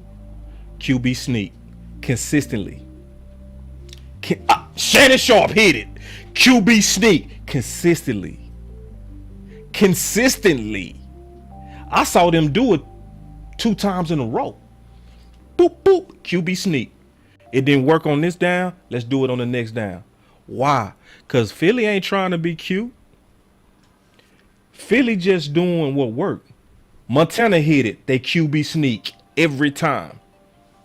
Every time. Jalen Hurts lines up with 1 foot behind him like, I'm getting ready to push for this first down. He put 1 foot behind him like, y'all know what's coming. Watch Kellen when it's 3rd and short, 2nd and short, or 4th and short. See what he does. This is why we got to know this type of information. Because if you don't know this type of information, you not going to know who to blame. You not. Because see, when I talked about this, I put something out there on Twitter. I said, Kellen Moore has a bad tendency to want to pass at the wrong time. It was all kind of people responding. They were saying, I don't know what you looking for. Kellen Moore ran the ball like 67% of the time. Kellen Moore looked like he involved to me. I said, see, y'all didn't really read what I said. He go do it at the wrong time. Now, you got Philly over here like, I know y'all know what we getting ready to do. Yeah, on this 3rd and short, we going at our strength. And y'all know we going at it. And you not gonna stop it. Just like us. 3rd and 1, Pollard averaging 9 yards a carry, Zeke averaging 4.9. Kellen Moore throws. And then people will say, but boss, if they wouldn't have dropped it, or if it wouldn't have been a pass interference, you can't blame Kellen for that. Yes, I can. Because when you throw the ball, you still running a risk of a drop. It's a high probability of a drop than of a handoff. Especially when your handoff is working. But boss, they dropped it. You gonna blame Kellen for that? Yeah. Because I'd rather you do a QB sneak, a high probability success rate with low risk. I would rather you run it because it's a higher probability with a lower risk. Yeah, I'd rather you run it on 3rd and short. Yes. See, Kellen Moore, he'll do something like this. First, this is why you got to watch him. You got to watch people who not committed to the run game. First down, he runs it to Zeke. He gets 6 yards. Second down, he'll go empty. Third down, he'll go empty. You're like, wait a minute. The run just got you 6 yards. And then on 2nd and 3rd down, you took away the option of the run by going empty set. Now they know you passing. Now the pass rush know to get after your quarterback. There's not even no kind of risk of play action. And then, boss, you're negative. No, I'm just watchful. I actually care. I care greatly. That's why I put this whole presentation together to where it's unrefutable. And then on top of that, it's not even just putting the whole presentation together. It's about presenting solutions. So we also put together solutions. We showed the film on his lack of creativeness. We came back and talked about all the different things he could do to be outside the box on his running game. A very good film breakdown by the OC to where you see no dump offs to Pollard and Zeke. We showed even in the game to where we was having no success on the ground versus the Washington Commanders. The one play to where Zeke got a big chunk was an accidental dump off. Right here. 37 yards, and Kellen Moore never did it again. He never did it again. Remember, I showed y'all the bail concepts, right? I showed y'all all those. Me and the OC went through all the concepts that teams use to get their running backs to the ball in the West Coast style offense. And this is just one thing, dump offs. We not even talking about screens. We just talking about, damn, bro, can you give me some dump offs, bro? Can you just give me 3 a game? Can you give me 4? Just give me 4 dump offs a game. Can 3 between Pollard and Zeke just be a dump off? And see, I know some of y'all was like, boss, you're not a film guy. You don't know what you talking about. You just talking. Okay, if I'm just talking, I want y'all to listen to Brad Sham, okay? Who said this after I said it. Listen to this. Listen to this. This is Brad Sham. Listen. Brad Sham, voice of the boys, here on Sean and RJ via the Diamond Factory hotline. The 2 big offensive storylines this week. Tony Pollard moving around. Leaner Dak Prescott being unleashed to use his legs more versus last year. How do you feel about those 2 issues, Brad? Really, Pollard's usage versus Zeke, who is now much maligned in the Metroplex, and then Dak using his legs more than last year. So the Pollard story, last year, they were talking about doing that last year. And I remember conversation at news conferences and training camp, and even in training camp last year because of protocol. See, first of all, I want y'all to peep something. This the off season, and he basically saying they was giving y'all that same baloney last year. Because in training camp, they was talking about Pollard is lined up at the slot. Pollard was lined up at the slot. Basically, he was saying they did that last year and never did nothing about it. They still didn't throw to him last year, even though they was putting him in the slot at training camp last year. So in other words, he was saying, bro, how many times they go fool y'all before y'all peep what they doing? But keep listening. Because we still didn't get the opportunity to get even coaches off to the side. But the talk was, and McCarthy kind of led us in this direction, and certainly didn't disabuse us of the notion that with the versatility of both Pollard and Jarwin, to be able to, now this is last year, to be able to function from wide receiver routes as well as what they do, that you had the chance to have a much more multiple offense than it looked like, and you could have. Now listen to what he's saying. Brad Sham is talking about what Mike McCarthy was saying and what he was saying as a way to have a better offense with the use of Pollard and Jarwin at that time. Now listen to what he says. Pollard line up at running back and not be a running back on that play, because what you know is he's going to run a wide receiver route. So what they've shown so far is a little bit more of him actually lining up at wide receiver, but they're just looking at that right now. They've talked about it before. They talked about it last year. Frankly, Sean, last year, after listening to them in training camp, I expected to see something along the lines of, if you remember how the Steelers used Le'Veon Bell in his best years with them. Yeah. So am I crazy? Am I crazy that they can use Pollard is what Brad Sham was saying? Like Pittsburgh used Bell. I did the concepts of what they can do before he said that. My film was already out on what the Dallas Cowboys could do in terms of using your running backs as a weapon with their hands, not just handing it off to them. And this is just one version. This is just one thing they can do. This is dump offs is the most basic thing they can do. The most basic thing they can do. And they still, under the leadership of Kellen Moore, not doing even dump offs. So I know some people like, boss, but we 4-1. We should be happy. I'm happy we 4-1. But see, just being 4-1 is not my goal. My goal and what I want is a championship for my city.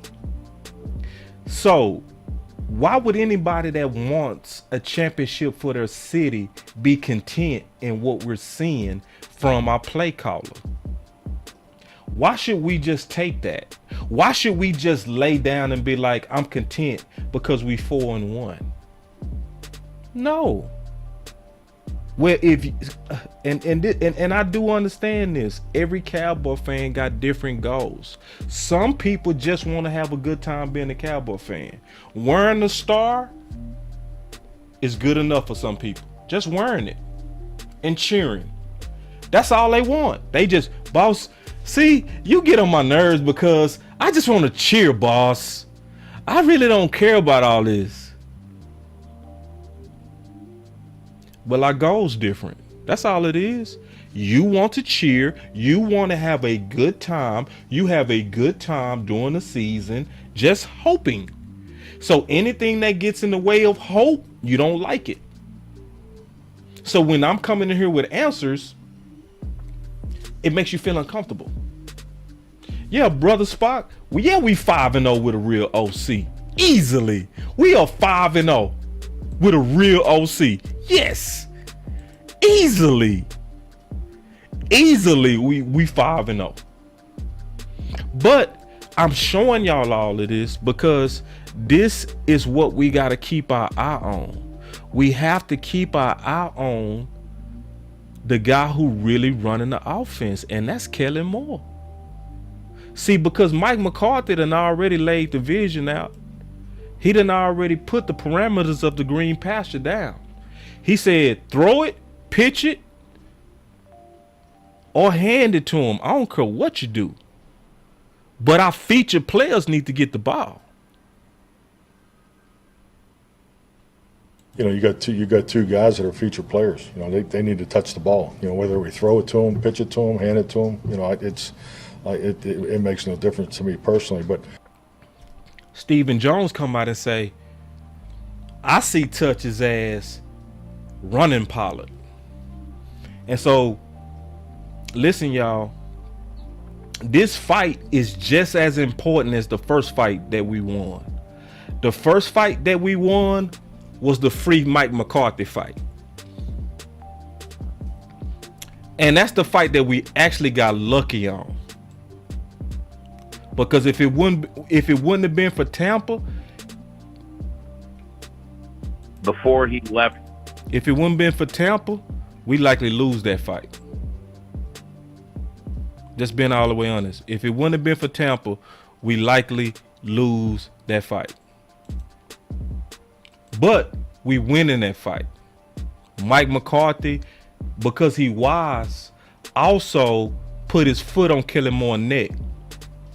But Kellen Moore not doing the whole vision that he laid out. Mike McCarthy laid out the vision. You know, you got two guys that are future players. You know, they need to touch the ball. You know, whether we throw it to them, pitch it to them, hand it to them. You know, it makes no difference to me personally. But Kellen Moore just handing it to him. He just handing it to him. He said throw it, pitch it, or hand it to him. What does the number say that he doing? What does the number say that he doing? Is he being creative with his two feature players? Yeah, he 1 out of 3, Big Dallas. He 1 out of 3, Big Dog. Yes, he is. So for people that just thinking I'm just playing about this content, I ain't playing, bro. I ain't playing, bro. We done showed you the film. We done showed you the data.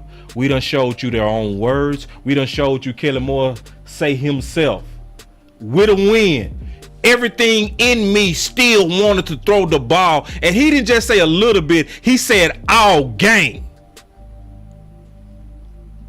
But boss, he's evolved. Boss, you're being negative. No, keep your eye on that boy. You better recognize who really for you. Your boy Boss is for you. Because I know what you want. You want a ring. All us fans, we want a ring. So if you really want a ring, instead of listening to this channel and crying about what might seem negative, you really need to get behind this campaign, dog. Those of us who really want a ring. Because yes, it's another level in this offense. And yes, the risk is still with us because the Kellen Moore is still with us. See, don't forget. We saw this before. See, everybody that's drunk on Cooper Rush juice, everybody that's Cooper Rush a winner. Cooper Rush, he should take that job. Cooper Rush, rush, boom, rush is the best. In Rush I trust. See, all of those people, they forgot. We saw this same thing, but better last year with Dak. When we was leading the league in rushing attempts, guess what? We was also 6-1 with Dak, but the difference between Cooper Rush and Dak was the leading MVP candidate. That's the difference. See, Common Sense Lab, he be coming up with these campaigns, bro. He say, front office, stay in your lane. I know. See, they need to stay in their lane in terms of football decisions. I love their lane in terms of getting talent. I love Stephen Jones, Jerry, and Will McClay in terms of acquiring talent. I rock with them. I ain't got no complaints. But when they start talking about how to use Pollard, when they start talking about should Amari get the ball, bro, go stay in your lane. Go sit your ass down. Sit down, dog. Sit down. Stay in your lane, Jerry and Steven. We need to give this guy the ball. We need to close the game out with Pollard some. Bro. Hey, Kellen Moore, we need Pollard to get the ball more this year because in the offseason we gonna move on from Zeke. So we gotta make sure that we keep his numbers in the measured format. Can you do that? Yes, sir, boss. Yes, sir, boss. I got you. Man, man. Trojan horse. That's how I see him, bro. Because all the stuff that Kellen Moore be doing is against common sense. I keep saying the same thing sometimes because it's so obvious, bro. I can go ask somebody off the street. I can go ask anybody from any team off the street, and even somebody that's saying this, Pollard is better. Pollard is just better than Zeke. I say, okay, I'm with you on that. You believe Pollard is better? Cool. I'm not gonna fight you. Cool. But I do want to ask you a question. It's the end of the game. Dallas is up by 12. You know they getting ready to run the ball. Which one of those guys should run the ball? Oh, that's Zeke. Oh, really? Why? Because he's the hammerback. He's the one that shows that he can take the punishment. They gonna be stacking the box, and he's real good at yards after contact. Obviously, that's Zeke. But I still think Pollard better. But you would close it out with Zeke every time. But what is Kellen Moore doing? Y'all better peep game. Y'all, what Kellen Moore doing right now when it's time to close out these games? For anybody that's paying attention, what is Kellen Moore doing when it comes down to closing out these games? He been closing out these games with Pollard.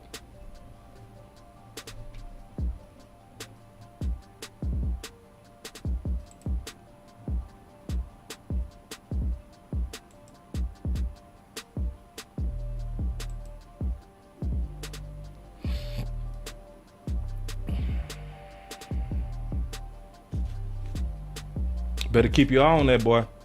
So here at Boss Cowboy Sports, I'm definitely gonna keep my eye on him. I'm cool with the optimism channels. I'm cool with that. I have no problem with that. Me and Okoye had a real good talk about that. Y'all make sure y'all hit that like too. Because I know how it is. Y'all are coming here and forget to hit the like. But I'm cool with the optimistic channels. And I do like it. I do like that it's some channels that they are built on optimism. They're going to highlight and feature everything that's going good. That's good. I like that. I do the opposite. I feature the things that's a risk.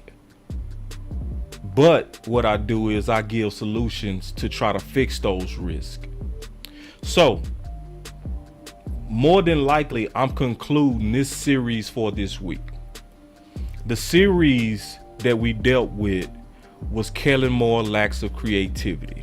All right, that's what we've been dealing with, and we've dealt with it a lot of different ways.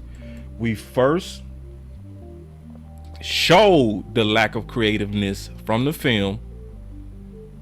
We second came back and gave real solutions and concepts on how to fix it. We last are saying, even if you don't get exotic in your concepts to get the ball to your running backs, can you at least throw it, pitch it, and not just hand it to them? Can you do that, Kellen Moore?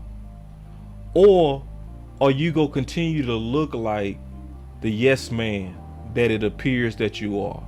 Because it does look like you're a yes man. I don't know that 100%. Yes, that's speculation. I'm about 97% certain that that's right. But it sure look like you are old yes man to me. It look very strong that you a yes man. And a big yes man. You seem like a corporate guy and the worst type. The type of corporate guys we never liked. The ones who kiss up to the boss, who will sink the company just to make the bosses happy, because they go do everything the boss say, even though what the boss is telling you is actually not good for the company. That's him. So we all know that it would have helped us last year to feed Amari Moore. But yes, man didn't do it. Yes, it would have helped us if Kellen Moore would have listened to Mike McCarthy last year and would have fed his playmakers. Mike McCarthy told him last year about running the ball. Last year he told him, I hope we feature Amari Moore. And that dog didn't do it. But the moment Jerry said, I want to see 20% more. He quickly got them attempts up to 30. Immediately. That don't seem like a corporate guy to you? Now your boss tells you, this is what your boss say. Hey bro, listen, I got your back. I ain't trying to micromanage you. Listen, all I want, I don't care how you do it. Give me, you can throw it to him. You can pitch it to him. You can hand it to him. Give it to me. And then Steven come out and say, I see touches as Pollard running the ball. So guess what we see in the offense? Nothing but runs. So if y'all think I'm tripping after this whole presentation, I don't know what to tell you, dog. All I can tell you is I'm trying to do my best to make the fans aware of what's going on. Because to me, a lot of people don't see it. A lot of people don't have the gift of listening that I have. A lot of people might not have the presentation skills to be able to put all of this together and show it like I do. But that's why I'm working so hard. I really want all of us to see the political dilemmas that's risking us from potentially winning the championship. That's why I'm saying this show, as I've always said, is the most important show. The dilemma between Mike McCarthy and Kellen Moore is the biggest dilemma and biggest risk to us winning the championship. I can praise all day Dan Quinn, but praising Dan Quinn is not enough when your offense is so bottom. At some point, I gotta switch my content from praising to trying to solve problems on the other side. Because I do like Dan Quinn, but we already know for the most part, he got 99% of his stuff together. So me personally, I'm not gonna focus my content on what's already fixed and humming. I'd rather go fix the transmission because that's what's breaking down the car. Yes, the car is shiny and clean, so I don't have to give it another wax job. I'm not gonna do that on this channel. I do it a little bit because I do believe in balance. I do believe you want to give people good news as well as news on things we need to fix. But if I'm serious, and if we are serious, we have to just talk like men and women about what's in the way. And what's in the way, and I'm being honest, is Kellen Moore. But this is some good news, though. To finish on some good news. The best news is this. Mike McCarthy has more power. And Jerry Jones is having his back. And when Jerry Jones is now having his back and listening to those Hall of Famers, we are in a blessed place. A very blessed place.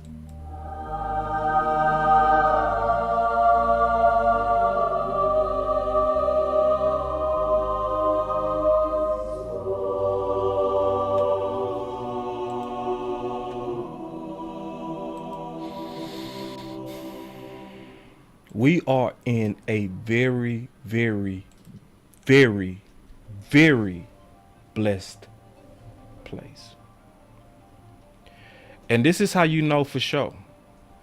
Because for the first time, Mike McCarthy is at least in a position to potentially train that dog.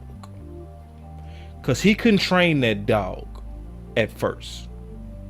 But now he's in a position to potentially train the dog, Kellen Moore. This is what Jerry said today to give you confirmation of what I'm saying is true. This is Jerry today. Okay? Jerry is now a believer. Y'all hear me out. Jerry is a believer. And I think those Hall of Famers had a lot to do with it. I promise you. I don't know this for a fact. Of course I don't. But now all of a sudden, Jerry is talking just like Mike McCarthy. When he wasn't doing that in the offseason, he was sitting back sounding like Kellen Moore. Now he listen to Jerry today. Listen. I was wondering about that. I heard Mike this morning talking about with Sean and RJ talking about the top 10 offenses. He said he'd rather be a top 10 offense than a top 10 defense, and it made a lot of sense to me. But I was kind of curious on your thought. I know you want to be top 10, in both, but if you had your options, what would you want? Top 10 offense or defense? Well, if we can, running the ball and ultimately ending up with a modest, let's say, passing percentage, or not percentage, but passing yardage, run the ball, and have the top or one of the top two defenses. I'm thinking about turnovers, the security involved with being able to run the ball and not rely on the passing. You give me a good running game, possession, give me a good field position, kick the ball, and then a strong defense. You're hard to beat. Now, you've got to get it going to get enough points up there to win it, but boy, you're hard to beat. I'm not so sure that at the end of the day, that is not the best way to get to the Super Bowl. Outstanding information, and obviously we're hoping that direction. This is the only problem with that, is he said, I'm not so sure. We want Jerry sure. Y'all with me on that? I don't like Jerry saying I'm not so sure. To me, that's saying it's still a little bit of a tug of war between Mike McCarthy way and Kellen Moore way. So that means we got to keep pushing with our voices. Our voice matter. Our voice matter. So ways to make this type of information get to the right people. If our voice matter, we got to do the logical things, the practical things. We got to share this type of content. And I'm just being honest, y'all. I'm being all the way honest. It is not enough to listen to something like this and be like, man, I feel Boss. Well, Boss a real one. That's why I like this channel. I appreciate that, but honestly, that's not enough. I didn't put all of this together to just get subs. I didn't do all the work of dates, keeping up with all of this, listening to all of these interviews, catching the key parts of them to present it, putting all the links in the description. I didn't do all of that for subs. I did that to win. And the way we can win, and listen, we live in a country to where a lot of people try to tell you you don't matter. You might share this on Twitter and you'll say, ain't nobody even like it. It don't matter if they liked it. It mattered that they listened to it or read it. It's a lot of people ain't gonna never hit no like, but they go check it out. And we need the right people to hear this information. That's what we need. We need the right media person, or we need the right front office person, or maybe we need one of them Jones sons who love the Cowboys, who can maybe talk to their daddy from a place of influence. We need them to hear it. Maybe we need somebody, a coach, to hear it. Maybe we need a player to hear it, who could bring it up in a meeting. Why are we not throwing it to Pollard and Zeke?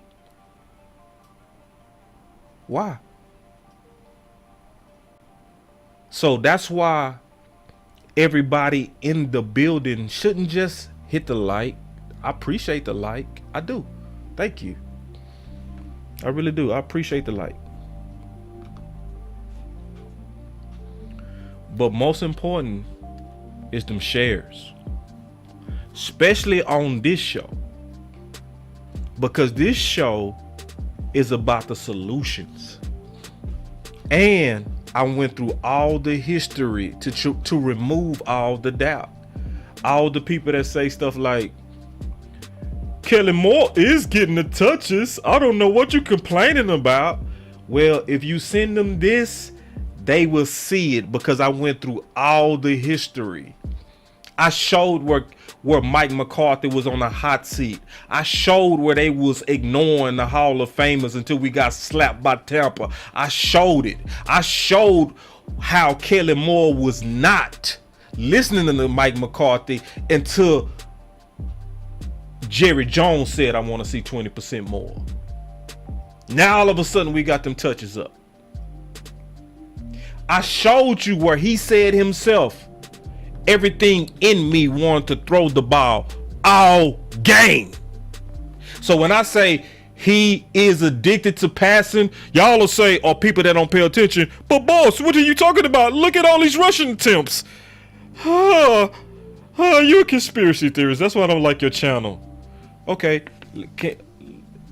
On this video, I showed you his very words saying it. On this video. Oh, I do see it. So, I do see now how he was made to run the ball, not choosing to run the ball. He is not adapted, y'all. And so for everybody that's for real about championships, we got a short window, y'all. Listen, y'all. Listen. We got a short window. These type of talent windows don't come along, dog. I want y'all to hear me. These type of talent windows don't come along, bro. Listen, dog. Our defense so good that a noodle arm quarterback has won 4 games straight and beat 2 teams that was just in the Super Bowl. Do you think that type of talent? Do you think having a tank play with the next LT is gonna come along again? Do I need to say that again? Let me sound the alarm because I don't think people heard me.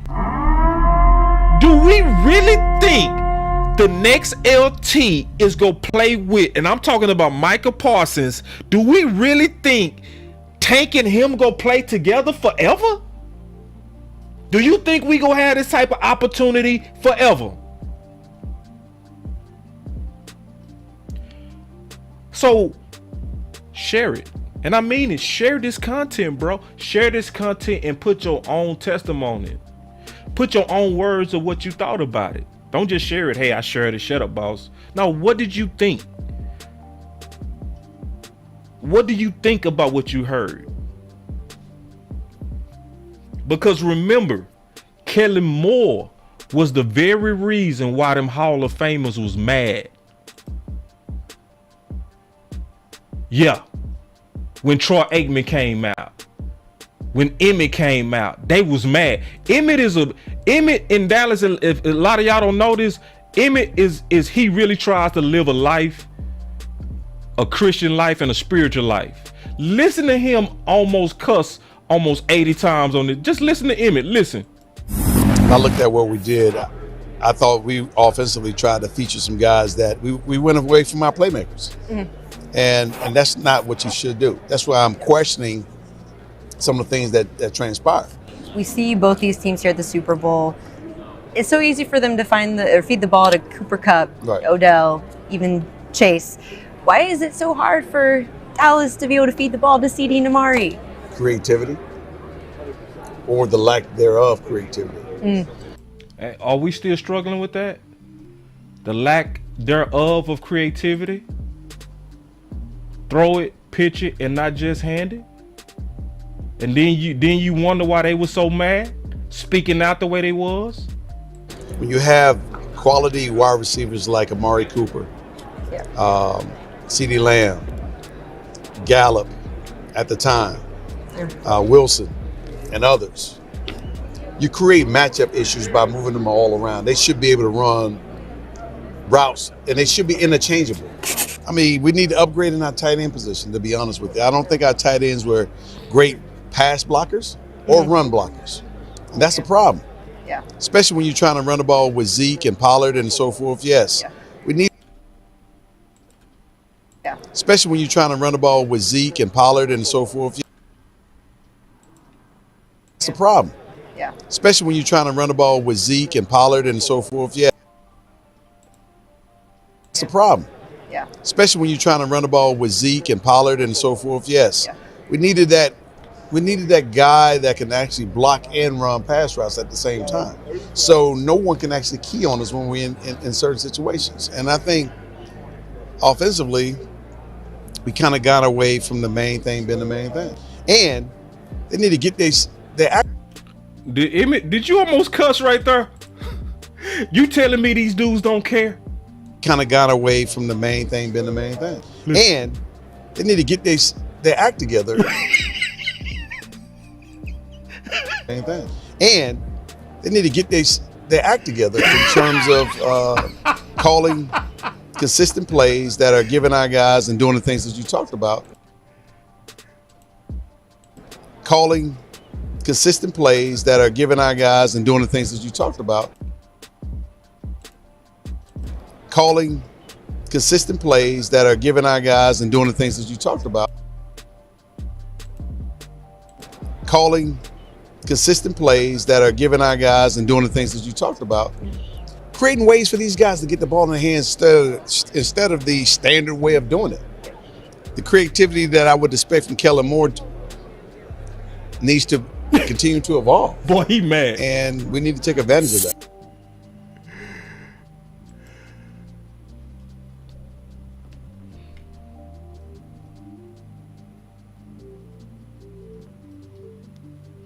So, let's share this content, man. Let's do our part.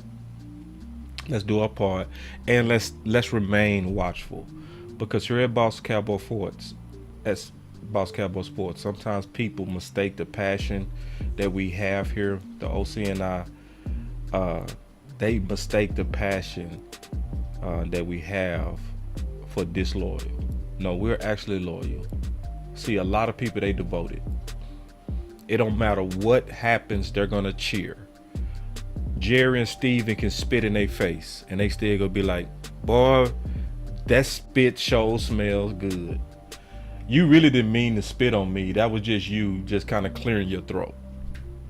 But see, we not like that. We loyal. So we the types that's gonna tell them and others what they need to hear. We go tell people, the fans and everybody, what we need to do to take that next level, to improve, even if it piss you off, even if you don't like my channel, even if you unsubscribe, then I gotta lose your sub. If keeping you mean lying to you, I don't want you. Just being honest. If keeping you as a supporter to me mean just giving you cotton candy and optimism all day, then honestly, I don't want you. Because I'm too loyal to the Dallas Cowboys to want people like that. So we go continue to stay loyal and not devoted, man. And y'all stay up. Peace.